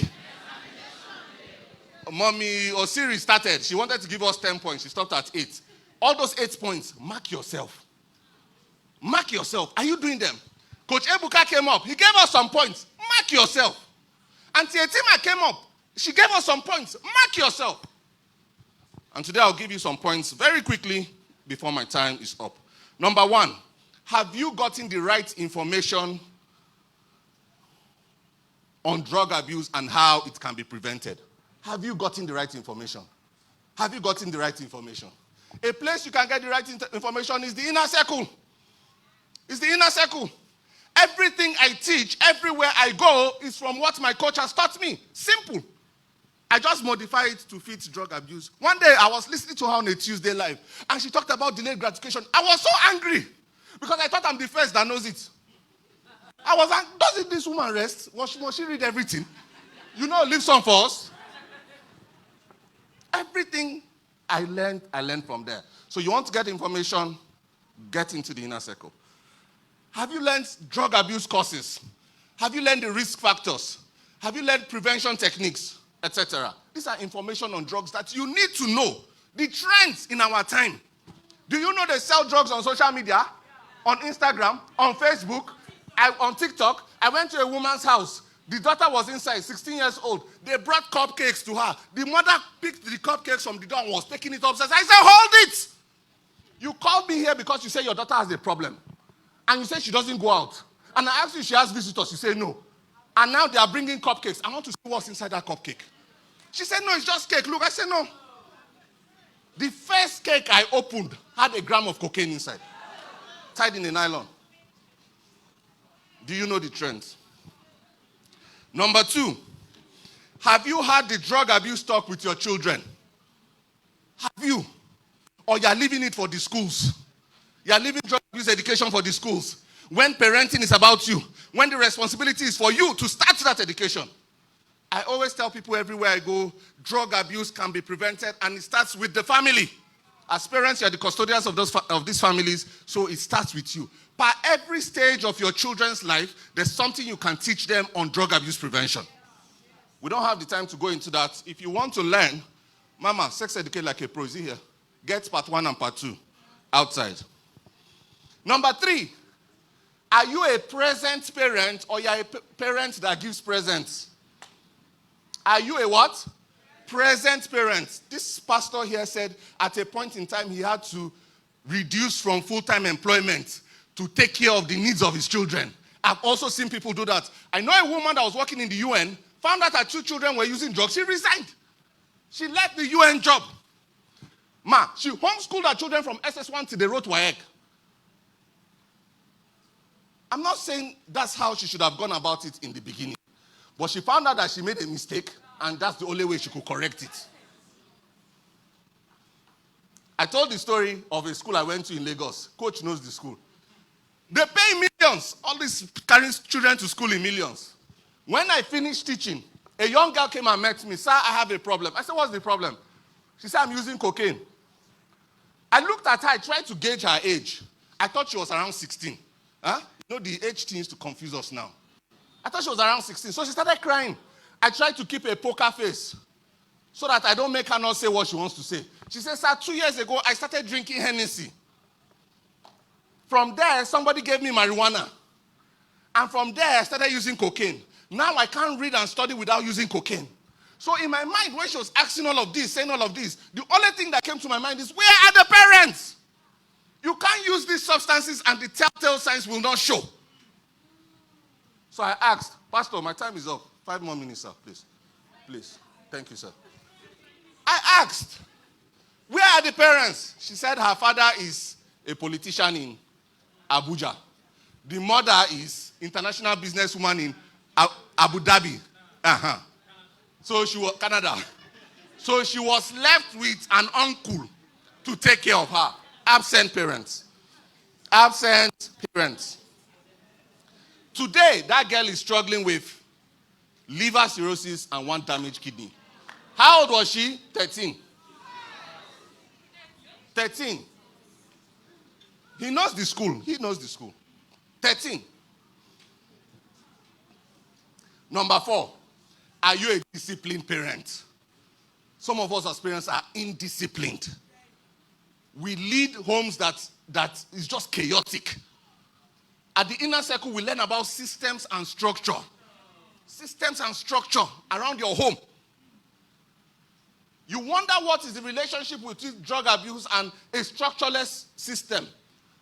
Go and have a family that has no system and structure and you'll find out. Discipline. Discipline. Delayed gratification. These are things that we should do. Our children are watching us. How disciplined are our parents? In their food, their appetite, are they disciplined? Their sleep time, are they disciplined? Time management, are they disciplined?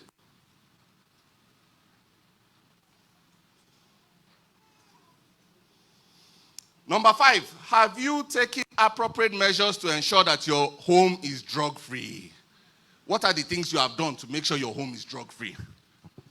What are the things you have done? What are the things you have done? We must drug-proof our homes in a way that nothing can slide in without you knowing.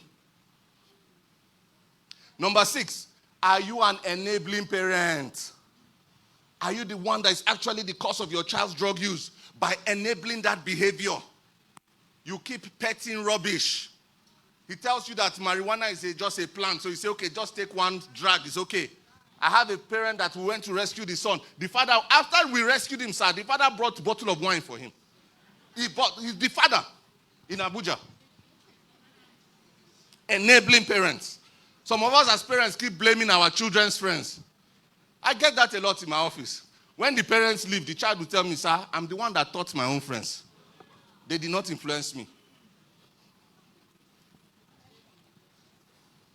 Number 7, as parents, do you have the right friends and people in your inner circle?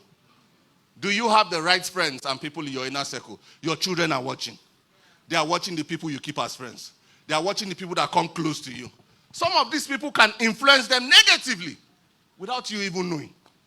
So do you have the right inner circle to guard your children from falling prey to drug addiction? Number 8, are you a praying parent? Every morning I pray for my daughters. Oh Lord, lead them not into temptation. Because temptation abounds everywhere. Lead them not into temptation. Number 9, teach your children effective communication and assertiveness.